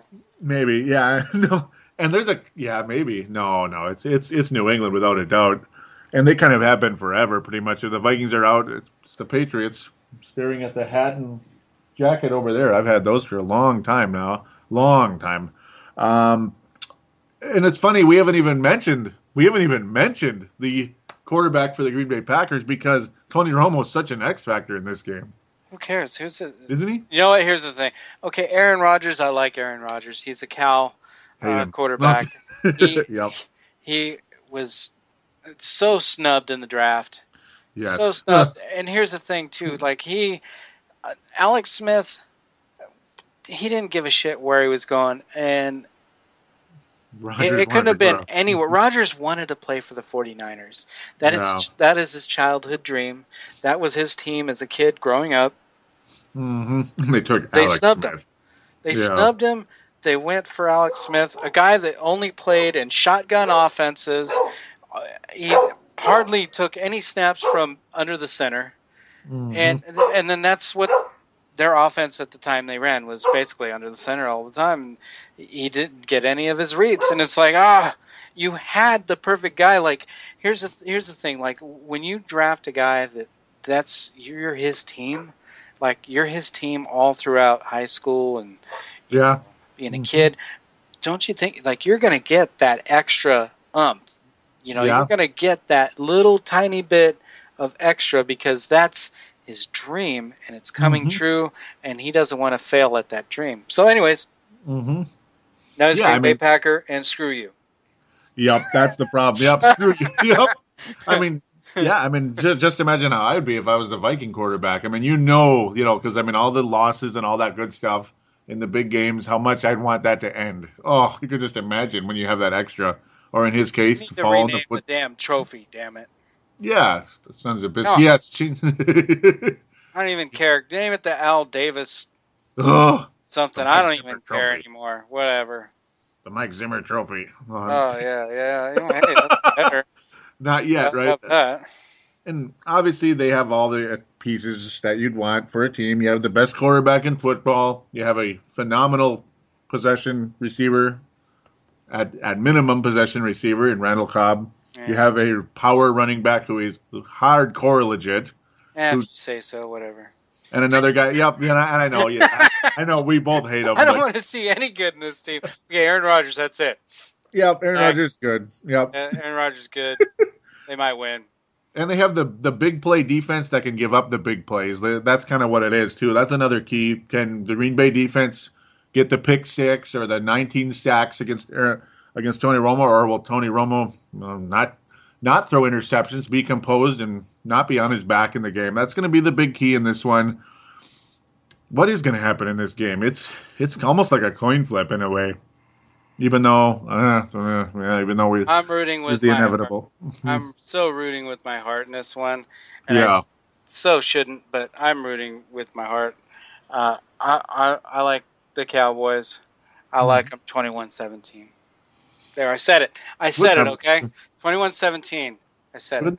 Wouldn't that be awesome? And yeah, these are two very, very good teams. In all fairness, too, there's no real underdog in this one other than the fact somebody unfortunately has to play on the road, and yeah, To one be of honest, Joey, I really here's what I'm hoping for: a good Mhm. damn game. I am too, and I do think it will be. I think this is going to be the best game of the week, unless somehow Baltimore, New England gets real crazy. That's the other potential one. Yeah. But this has definitely got to be another like miniature ice ball. It won't be as cold as that game, and it was flashing on the screen here in the obviously muted in the background. I hope it's nice and cold and clear. I think it's cool to look at. And again, I do hope the Cowboys win as well. I would like to see Tony Romo overcome it. You have them winning 21-17. 21-17. Oh, I want to say the same thing. Yeah. Oh, God Almighty! I Some know you do, but I kind of you yeah. have a reputation. You Yeah. can't follow me. You went No. undefeated last round, okay? You Yep. cannot Yep. follow my heart pick. This is Yeah. my upset of the week. My upset of the year. I Please. would love it. Yeah, and I am gonna. Yeah, I'm not gonna step on your. No, no, and I have been leaning this way, and it's gonna be 27-24. Ooh. Green Bay. It's gonna be Oh, one of those hey, legendary games. Yeah. it's a game, One. right? Mm-hmm. I so hope it's just a great game. Just Yeah. to sit back and watch and just be like, oh yeah, Hmm. this is the shit. Yeah, and I think both quarterbacks are going to be very good, but I think also the defenses are going to be they're going to be good as well. Both teams have big names on both sides of the ball, of course, So it says without a doubt. the high of the day is going to be 17 degrees Fahrenheit. The Yeah. low of the day is 1. Mhm. Yeah, it's going to be One. very That's not cold, even, but you know what? I bet you that's not even counting like wind chill or anything, right? That's Mhm. just 1. Yeah. Yeah, it's like I wish it was Agree. at night again because that's when it was super cold with New York and Oh Green my Bay a couple goodness. years ago. But that was awesome. But yeah, this one's at noon though, so that's why it'll probably be closer to the 20 than the one. But yeah, I was looking at the one as well. It's going to be one of those deals where Aaron Rodgers is just a little better. Obviously he's the better player. Romo's going to have a great game, but I think the Packers outduel the Dallas Cowboys in this one. 27-24. You're going to see a lot of good plays on offense and defense, I think, from both teams. Maybe a turnover or two, but I think the turnovers aren't going to be the key. So watch me be way off. It's going to mostly be just making a big play here and knocking down a pass there. That's kind of what this is going to come to, and I think Aaron Rodgers will just be a little bit too clutch for the Cowboys. Hmm. Sucks. Womp And womp. I do think Eddie Lacy powers one into the end zone. Yes, goal line or whatever it is. I think he pounds it in. Aren't you excited? With that said, go Cowboys. Yeah. And I actually said that for the first time in my life. Okay, maybe not. Someone cut that out of the audio and put it on like a 30-second clip of it rerunning. Hmm. Remember this? And call and play it. Please, oh please, someone do that. Do it. Someone do that for Joey. Joey needs that to happen. Make fun of me for Him years. saying, "Go Cowboys, go Cowboys, go Cowboys." That would be Like good. 30 seconds on repeat. That would be hilarious. Just a continuous loop. You know it's going to wind up on there somehow. I'm going to probably do it too. Uh, I'm going to go probably cut Cowboys. it out. I'll probably cut it out myself and use it for the soundbite just to be goofy. Just to be goofy. Oh, that would be so funny. Oh, You man. thought it would never happen. It's going to happen. Dun, Uh-oh. dun, dun. Joey, the Dallas Cowboy fan. Ah! Go Cowboys, go Cowboys, go Cowboys, go Cowboys. Oh, because they played the Packers? Huh. Yeah. No, Hey. it's going to. Hey, that's a legit reason, like, because those are like your two teams where you say, "Oh, who's your second favorite team?" Well, whoever playing against the Packers, Go or Cowboys. whoever's playing against the Cowboys. I used to do Whoever's that all the playing. time. Mm-hmm. with the Whoever's playing 49ers. against the Patriots. No, I'm kidding. No, Except for us. That would be really bad. Baltimore. Baltimore. That's a shout out to Oh, why would I say that? Who's ever playing against the Patriots would be my arch enemy. But go ahead. that's kind of a you hear me saying Baltimore. That's my feeble attempt to make a shout out to the Mike O'Mara show and his Baltimore Billy Sikorsky impression. Mike O'Mara does this killer impression of people who live in Baltimore, and he's talking about Cal Ripken, and he's always complaining about how bad the sports teams are, other than the Ravens, But they haven't been good since Cal. Cal I Ripken don't Jr. do it. I don't do it any justice, but usually around baseball season, he does it. Like spring training, he'll start doing Baltimore's Billy Sikorsky, and it's just some funny stuff. Mike O'Mara show. Just saying. Oh, there it is. There it is. Give it a look, sees. Give it a look, sees. It's one of the few shows that I will listen to, frequently. Mm-hmm. One of the handful I have. Purple Mafia. Yes, there we go. Yep. Love the Purple Mafia. Thank you. Thank you. I listen to Adam Carolla and I listen to Mike O'Mara show, and those are my religious three that I will always listen to. Now there's some more that I will listen to depending on what's going on in the baseball season. Obviously, Without a Curse, which is a sports stuff podcast, and I will check in with that. Well, that one I produce it, so I do get to hear a lot of it anyway. So. But sometimes it will go through my phone. Nice. There you go. Yeah, so Purple Mafia is in your three, huh? Oh, yeah. Yes. Touchdown. Yes, it is my top three podcasts that I listen to religiously. I love it. Thank you. Thank you very much. And I thank all of you out there that do listen to the show religiously as well. Now we're going to hear from you guys in the next segment. We're going to hear from those that listen to it religiously. We appreciate them so very much, don't we, Dylan? Oh, yes, most definitely. Because, by the way, for those of you out there, I rudely didn't even mention, I think most of you know this already, but for those of you that may be new to the show, Dylan Richardson is the executive producer and the founder of thesportstuff.com. Yeah. Hey. That's right. Thank you. Yeah. So, call in with your hate line, call in the hate line, or call in with your hate. Love, hate. Yeah, whatever you... Call and rip me up, rip me down, whatever, for being a Packer hater, or give me praise. I'll take praise. I think most people will give you praise. Most people will, because I would hope they, if for the ones that don't like the Bears at all, that they would hate the Packers more. I would hope mutual respect on that. I mean, I gave y'all props. Yeah, and the Bears sucked, so kick a man while he's down. Come on, man.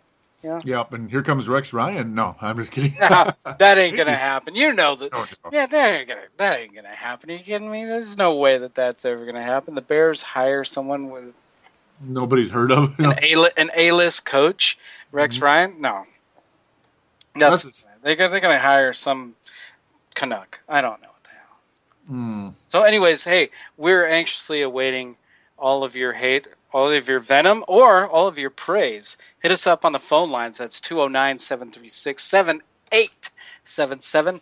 That's 209-736-7877. And it is also greatly appreciated. Don't forget to rate Purple Mafia on iTunes, too, if you could. But then again, I do mention that in the next segment, usually always, too. So I'll probably mention that at the end.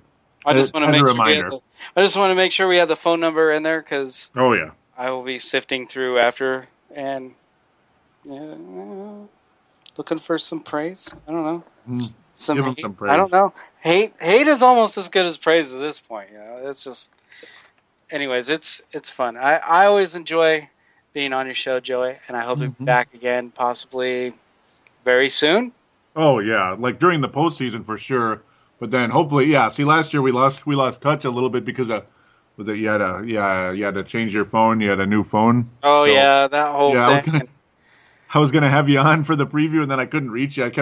I should have just Facebooked instead of text, which was a stupid decision on my part. But the whole phone thing, basically my whole everything has been let's say like a like a waste paper basket that's been picked up and turned upside down. But for the better, so to speak, I'll just leave it at that. For the better, things are picking up. Things are looking good. Yeah, I'm enjoying it. Yeah, and I'm definitely happy about that, and wishing you the best too in the future, in the present, without a doubt. Sure, and you know that I do the same. I always enjoy being on this show. I love being able to throw things off, and then we go off on a tangent. And next thing you know, what we planned on being 30 minutes is now almost an hour and 30. My God. So, yeah. Joey's fired. Yep. Yeah, this is a huge one. So thanks again, everyone, for listening. With that, we probably should put the wraps on this segment. As much as I enjoy it, probably have to call it a day for this segment. Otherwise, the show will be 6 hours long. So. No kidding. No kidding. Thank you all for listening, though, to this. Thank you for this very much, and we will definitely be getting to your fan interaction right after this.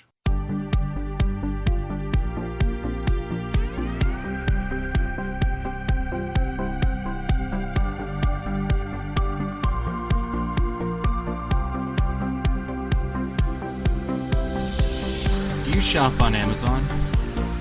Did you know that you can support this podcast just by doing your normal shopping on Amazon? It's really easy to do.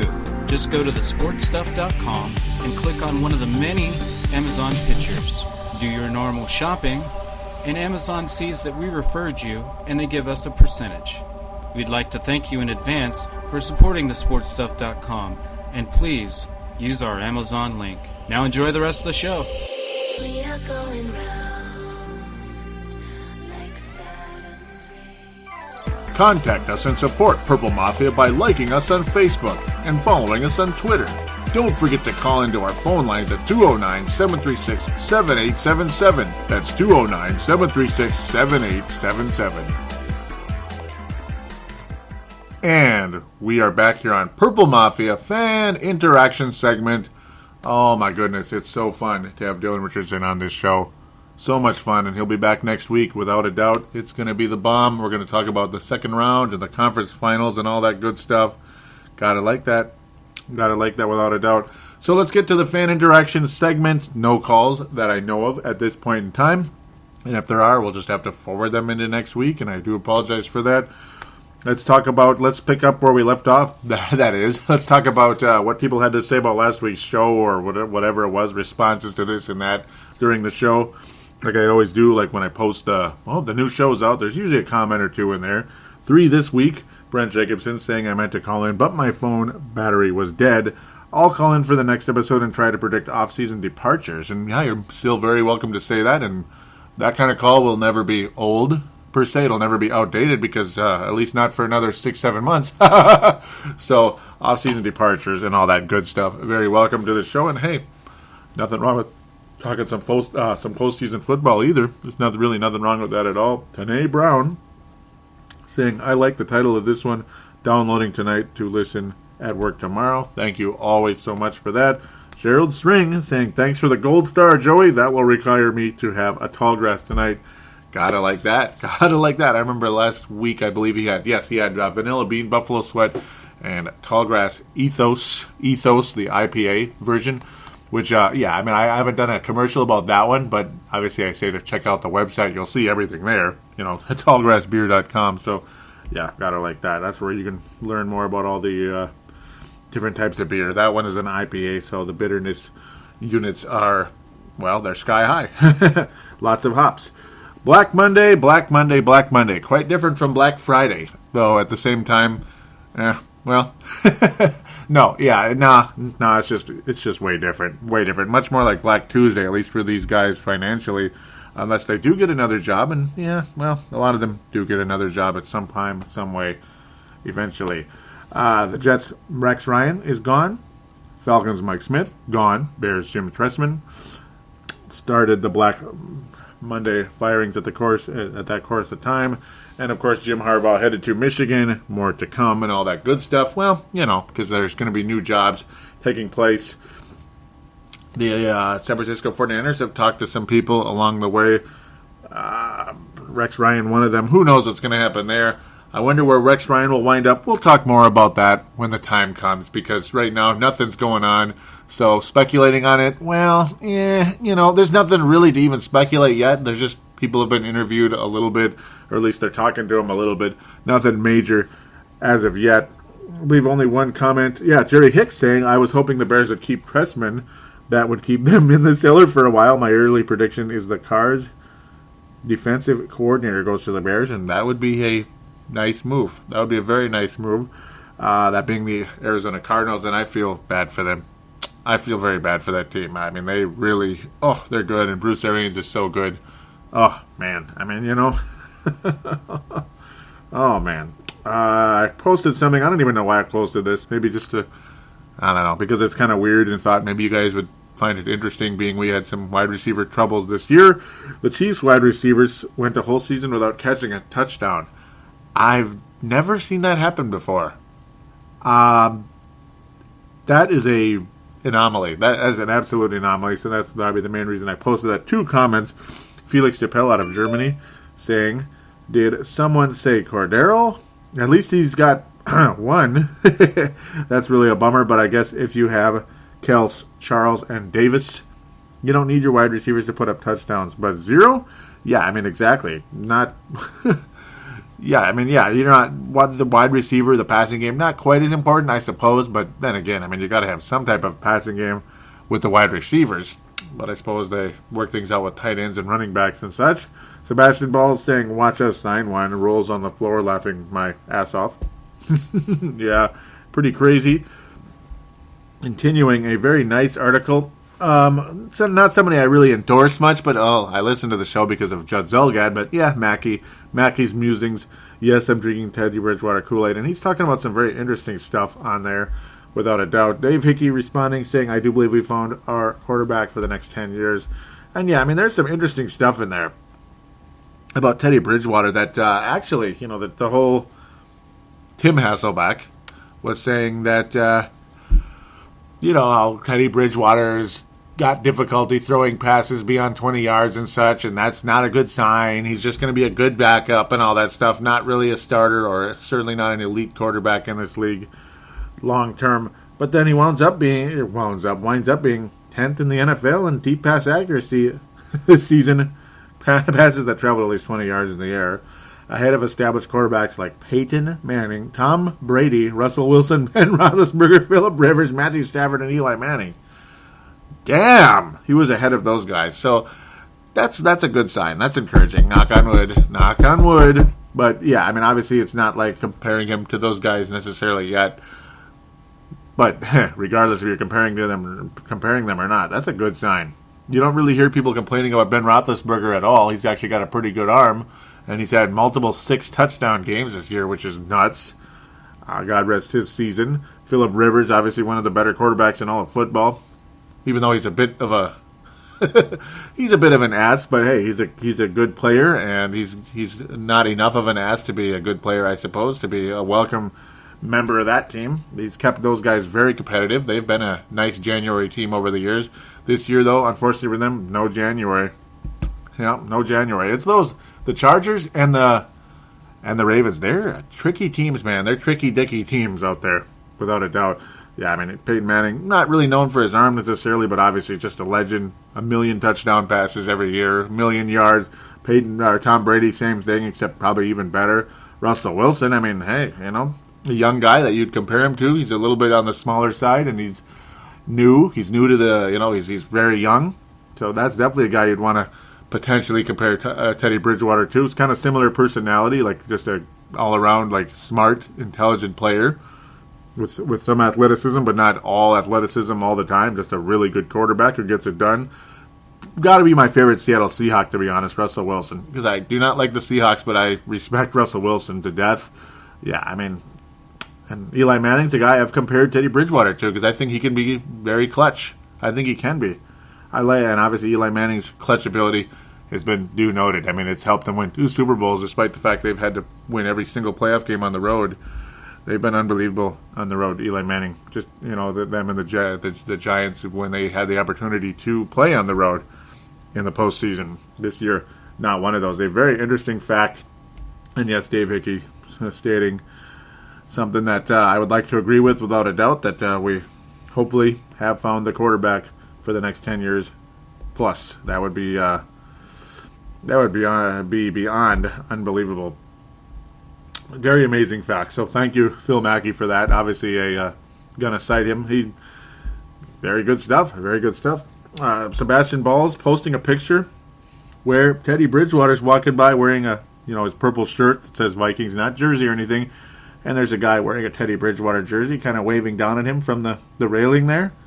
Oh, that's Sebastian Balls. Sebastian Balls and Teddy Bridgewater in the same picture, and he posted with Teddy be like, that's where my uniform is. I told Coach I didn't lose it because Teddy's looking right up at him right there. Very, very cool. 2 comments to get to. Dave Hickey saying, awesome, Sebastian. And Mark Carlson saying, Bash be like Teddy. But you forgot the third Teddy, Mark. You forgot the third one. No, I'm kidding. And then I posted, did I say the Ravens are going to win in Pittsburgh on episode 188? I did. Yeah, and I'm going to continue to pick the Ravens in the in January, because it makes me look awfully smart picking the Ravens in January on a year-by-year basis. It makes me look awfully smart, and I'm just gonna keep doing it. I've been doing it since 2008, and I've been cashing in. No, I haven't. I wish I was cashing in. I wish I would, but I'm just not a bettor. I just don't do that. Because right when I start betting, guess what? They'll lose like 31-0 or something. So let's pick up where we left off on the outside post. They're not threads on there. They're not posting the threads. These are individual posts. Brent Jacobson saying, let the free agent dreaming begin. And there it is. It's a nice list, and I've got it ready to rock and roll. Not going to get too heavy into it now, but let's read what he has to say at least. At the quarterback position, unless Castle decides to walk instead of restructure his deal, no need. Halfback being running back. I'd rather address this via draft. I kind of thought we semi-did last year, at least a potential, like a guy that could be a developmental running back and become a starter. That's Jerick McKinnon. I encouraged the Vikings to take a running back in the draft last year in the 3rd round, and they took a running back in the 3rd round, and it may have worked out just fine. We'll see where things go, and if the Vikings take another running back, all right. But we also have Matt Asiata, who's a nice second to. Well, he's a nice number 2 or number 3 running back. Very good for short yardage. Not a guy I count on for much beyond that, though. I think he's a really nice goal line threat. That's a good thing. I hate when he bobbles the ball when he's passed to, but he does get, but he did get a lot of receiving yards this year, believe it or not. But again, a nice 3rd down running back. Well, I say be careful when you're throwing passes to him. Those passes better be perfect, and he better be ready for them. Otherwise, be damn careful with that. Now that I've dragged that on long enough. Fullback, no need, says Brent Jacobson, and that's the departure of Jerome Felton. I will miss him. Really good guy, a really good player for the Vikings, and he helped Adrian Peterson in the past. Kind of depends on what will happen there. We'll see. Wide receiver, assuming the top 2, Bryant and Thomas, Des Bryant and Demaryius Thomas, re-sign or are too rich for the Vikings budget. I'd like Torrey Smith. Okay. We'll see what happens there. Tight end, no need. I agree, even though I'm getting really irritated with the injuries to Kyle Rudolph, and I think a million other people are as well. Very annoying, and I really, really appreciate that list, and I will have that kept here for future reference. A very wonderful cheat sheet to have during a show. It's nice to have a list there. It's very, very, very doggone helpful. Not going to jump too heavy into it right now, but it's going to be here, and it's going to stay here, and I'm going to use it, quite a bit. Matthew Kyle, this is a good one. This should get him in the star candidates. And Brent Jacobson is definitely a star candidate for this episode. Wink, wink there. Matthew Kyle, you're going to be in the stars candidate, I think, at this point. Good point here. Good point indeed. Between, if I could get this doggone thing to low. There we go. Earl Thomas, free safety of the Seattle Seahawks. And Harrison Smith, free safety of the Minnesota Vikings. For Earl Thomas, 1 interception versus Harrison Smith's 5. For assists, meaning assisting the tackles, well, they're kind of even. Actually, Earl Thomas has more assists, 25 to 18 versus Harrison Smith. Overall tackles, 85 to 89. Those, I think, are kind of semi-offset, you could say. 2 forced fumbles for Earl Smith, 1 for Mr. for Earl Smith. Earl Thomas, 1 forced fumble for Harrison Smith. In the sacks category, 0 for Earl, 3 for Harrison Smith, Harry the Hitman as they like to call him, and then 47 yards after that interception. And then, not to mention 150 return yards in interceptions. And, of course, one of them was a pick six that had helped us win a game much earlier in the season. And the ultimate comparison, Earl Thomas, Pro Bowl, Harrison Smith, no Pro Bowl. And people annoyed and all that good stuff, and I kind of agree with that. Earl Thomas, okay, he's pretty good, but it's also a whole reputation / popularity contest / you're on the best team in football or all that good stuff. And if the Vikings were 12-4 or whatever, Harrison Smith would be in there with a bullet, without a doubt. And if Earl Thomas was on a 7-9 Seattle Seahawks team, which I wish he was, oh God, yeah, that'd be awesome if they weren't in the playoffs. Then nobody'd have to be like, damn, we got to go to Seattle. Good luck to us. It's gonna suck. But it's the whole record / reputation thing, and it sucks. It kind of is what it is. It's bullshit. Yeah, and okay, pardon my language. I don't know why I just said that. I know it's not the worst thing ever, but at the same time, that's not really the way I like to do my show. But oh well, I'll let it fly this time. One or two here and there isn't the worst thing ever. But it is a bunch of BS right there. Thank you very much, Matthew Kyle. Mark Carlson saying, Happy New Year, Purple Mafia fans everywhere. Keep up the good work, Palladino Joey. Nice, very cool picture. A image of a very young Mark Carlson. A magazine with Adrian Peterson, playbook. Looks like Happy Holidays mailbox and all that good stuff, and old photos of Fran Tarkenton and a card that was autographed by Sir Francis. That is pretty doggone cool, to be quite honest with you. Pretty doggone cool, and that actually looks like a Chuck Foreman jersey because it's like a Vikings shirt per se with the the old school purple and gold lines that were on the sleeves back in the day, and the number 44. That's kind of cool. Dave Hickey saying, I think the 2015 season can be extremely successful. Cora Darrell Patterson needs to sit down, watch film of Chris Carter, maybe get out on the field with him and show some tricks on how to go up and get the ball. He's athletic enough to be successful, and the game-breaking talent is noticeable. Adrian Peterson, I hope he re-signs for a smaller amount, or restructures per se. But yeah, we know what you mean there. And we should have a stellar season next year. Happy New Year to the Purple Mafia faithful. Yep, thank you very much, Dave. That should be a star candidate. And Sebastian Balls with that very interesting post here. Talking about the expanded NFL playoffs look. Well, apparently they're looking to push things towards 14 teams rather than 12. So basically there'll be a 7th seed in the AFC side. That would have been the Houston Texans. On the NFC side, that would have been the Philadelphia Eagles. So, and then they would eliminate the bye for the number 2 seed. So that's basically what would happen. The wild card round would be bigger. And only the top seed would get the first round bye. Interesting. Not something I fully endorse, though, but it does give another team a chance, just like in baseball when they add another team to go all the way. Oftentimes they do, and the Kansas City Royals, like I've said a million times, they played in the quote-unquote play-in one-game playoffs, the 163, and they were 90 feet away from a world championship in Game 7 of the World Series. But unfortunately, pop fly, and that was it. That was all she wrote. Kansas City Royals losing a very rare Game 7, World Series Game 7 at home. Very, very, very, very, very rare thing right there. Quite an anomaly.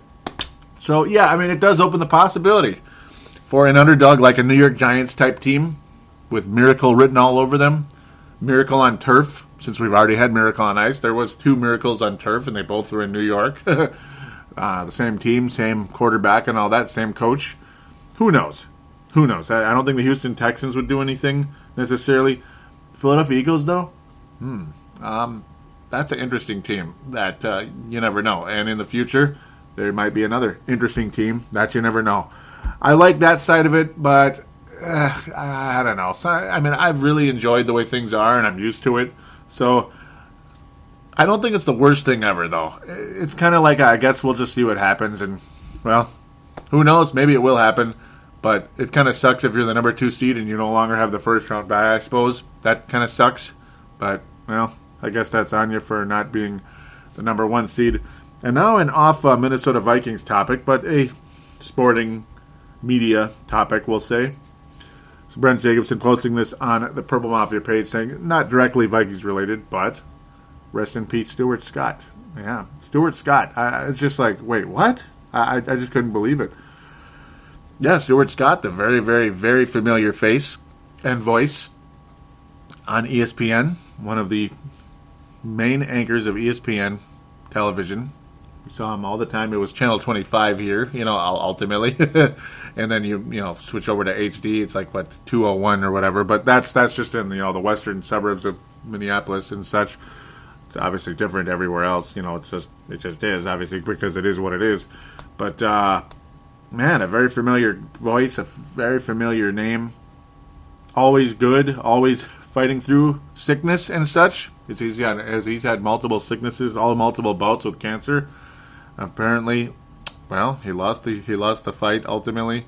Unfortunately, it's something that it's obviously a very sad story. Something that sometimes it just gets the best of you, and there's nothing you can do. And God rest his soul.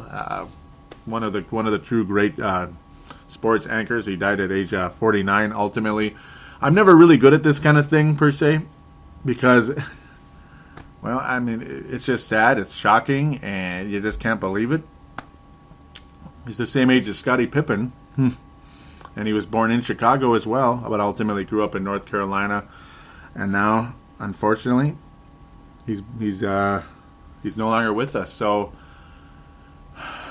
ultimately, I'm going to say this. I'd like to wish Stuart Scott a moment of silence. I'm going to give him a moment of silence. Pardon me. I'm getting all over the place. It's just it's just a sad moment here.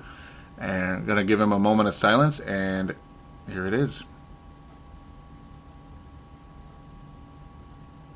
Thank you again, Stuart Scott, and best wishes to his family and loved ones out there.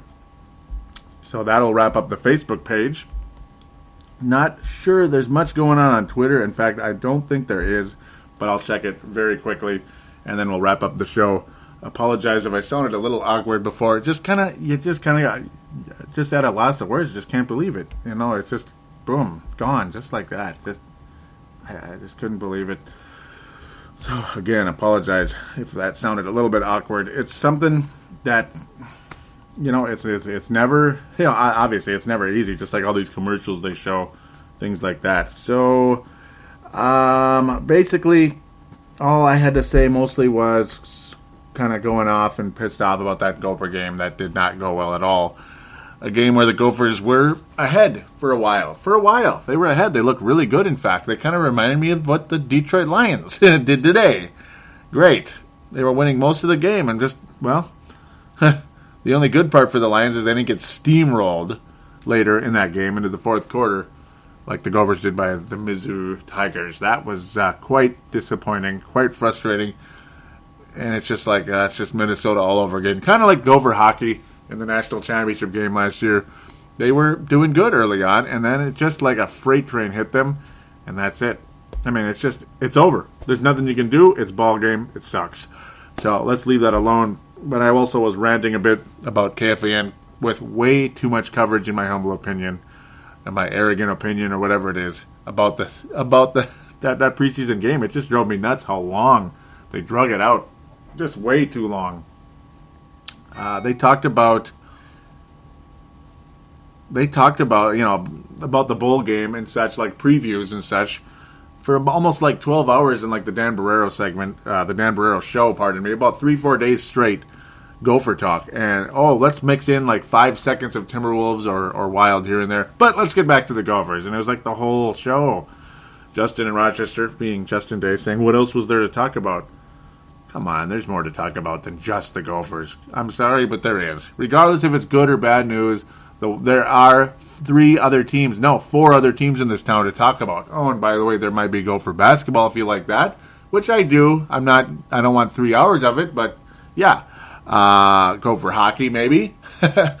Who knows? Even mix in A section as much as I don't like it, just to get a break from Gopher football conversation. And ultimately, to see them lose the way they did, it just made it more frustrating for me, to be quite honest. Robin Sullivan saying Happy New Year, Joey, and I really appreciate that. And I wish her a Happy New Year as well. At least I think I did. Oh, yes, I did. I thought I didn't for a minute there. That would have been terrible. But I did. All right, so that's it. That's it. No more posts on the Twitter and such. Just mostly just random conversation and follows, and I do appreciate those of you that did follow if you're listening, but I kind of doubt that those, well, some of them might be, but most of them probably not. Not yet anyway. Thanks again, everyone, for listening to this show. Really appreciate you all so very much, and you know that. But before I rudely end the show and don't pass out the stars, let's pass out the stars, because I was just about to call it a show and not pass out the stars. That'd be kind of messed up, especially when certain people do deserve stars, and maybe they haven't had many of late, and they deserve a star without a doubt. They have deserved stars in the past too, quite possibly. Well, Bronze Star this week, gonna give it to Dave Hickey. Great post, ultimately. Actually, yeah, Dave Hickey's gonna get the Bronze Star this week. Great post, great thoughts, always much to say. And hey, I mean, really like what he brings to the show. Really like the conversation, indeed, without a doubt. Silver Star, Matthew Kyle. Yeah, Matthew Kyle out of Maine, Silver Star. Really liked what he had to say and his post. Very much appreciated, without a doubt. A well-deserved Silver Star for him. And the Gold Star, well, that's Brent Jacobson. I mean, a really good post. And even though I didn't talk much about free agency and such, at the same time, hey, that's a huge contribution to the show. And Brent Jacobson is one of the legends of Purple Mafia in so many ways. So, without a doubt, Brent Jacobson, well-deserving of the Gold Star this week.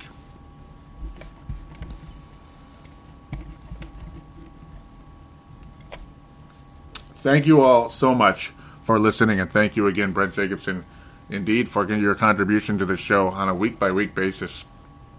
At least most weeks. I mean, once in a while he'll not be unavailable for this or that reason, but overall, just one of the true great contributors to the show. And all of you that do post and do comment and you tell your friends about the show, I mean, I can't tell you how much I appreciate it. It's why I'm here, man. I mean, I appreciate you guys so bleeping much. I can't even tell you. I mean, you guys mean a great deal to me. It's wonderful. I mean, there have been times, where I get tired and it's like, I don't want to do this. I just don't even feel like doing a show sometimes. And today I did. I mean, it's playoff talk. I mean, what's more fun than that? I mean, not much. It's easy to talk playoff football. But when when it's just a crappy game, not much to say, like, say, the Chicago game in Chicago earlier this year, games like that, or not even, more like the game in Detroit, games like that, they were just like, just unenjoyable games. It's almost like you don't even want to do a show, you're tired, you're not feeling good, maybe the weather's really getting to you, but then it's like, wait a minute, but then, look at, I'd be letting these people down that are so nice, they post, they contribute, maybe they even call in, all that. Call in or not, but ultimately, they are looking forward to Purple Mafia, and for me to just say screw it, that's just not cool. So unless I'm like on my deathbed, as they say in the workplace, we need you to come in. Hey, I look at Purple Mafia that way. Unless I'm like super sick or just flat unable to get to the show because I'm like working like 7 million hours, whatever. I'm going to record Purple Mafia, and I'm going to keep the streak going. It's been like 4 straight years of all 16 games, so I've got that Favre streak going, and I'm going to keep it going. Thank you all again so much for listening. Do tell a friend about the show. Do rate Purple Mafia on iTunes if you haven't been able to do that yet. Would appreciate it also very much. And for those of you that just flat can't, okay, that's fine. I mean, I'm not mad at you. Thanks again so much. Do stay warm and get your shovels ready, because I think it's going to snow again.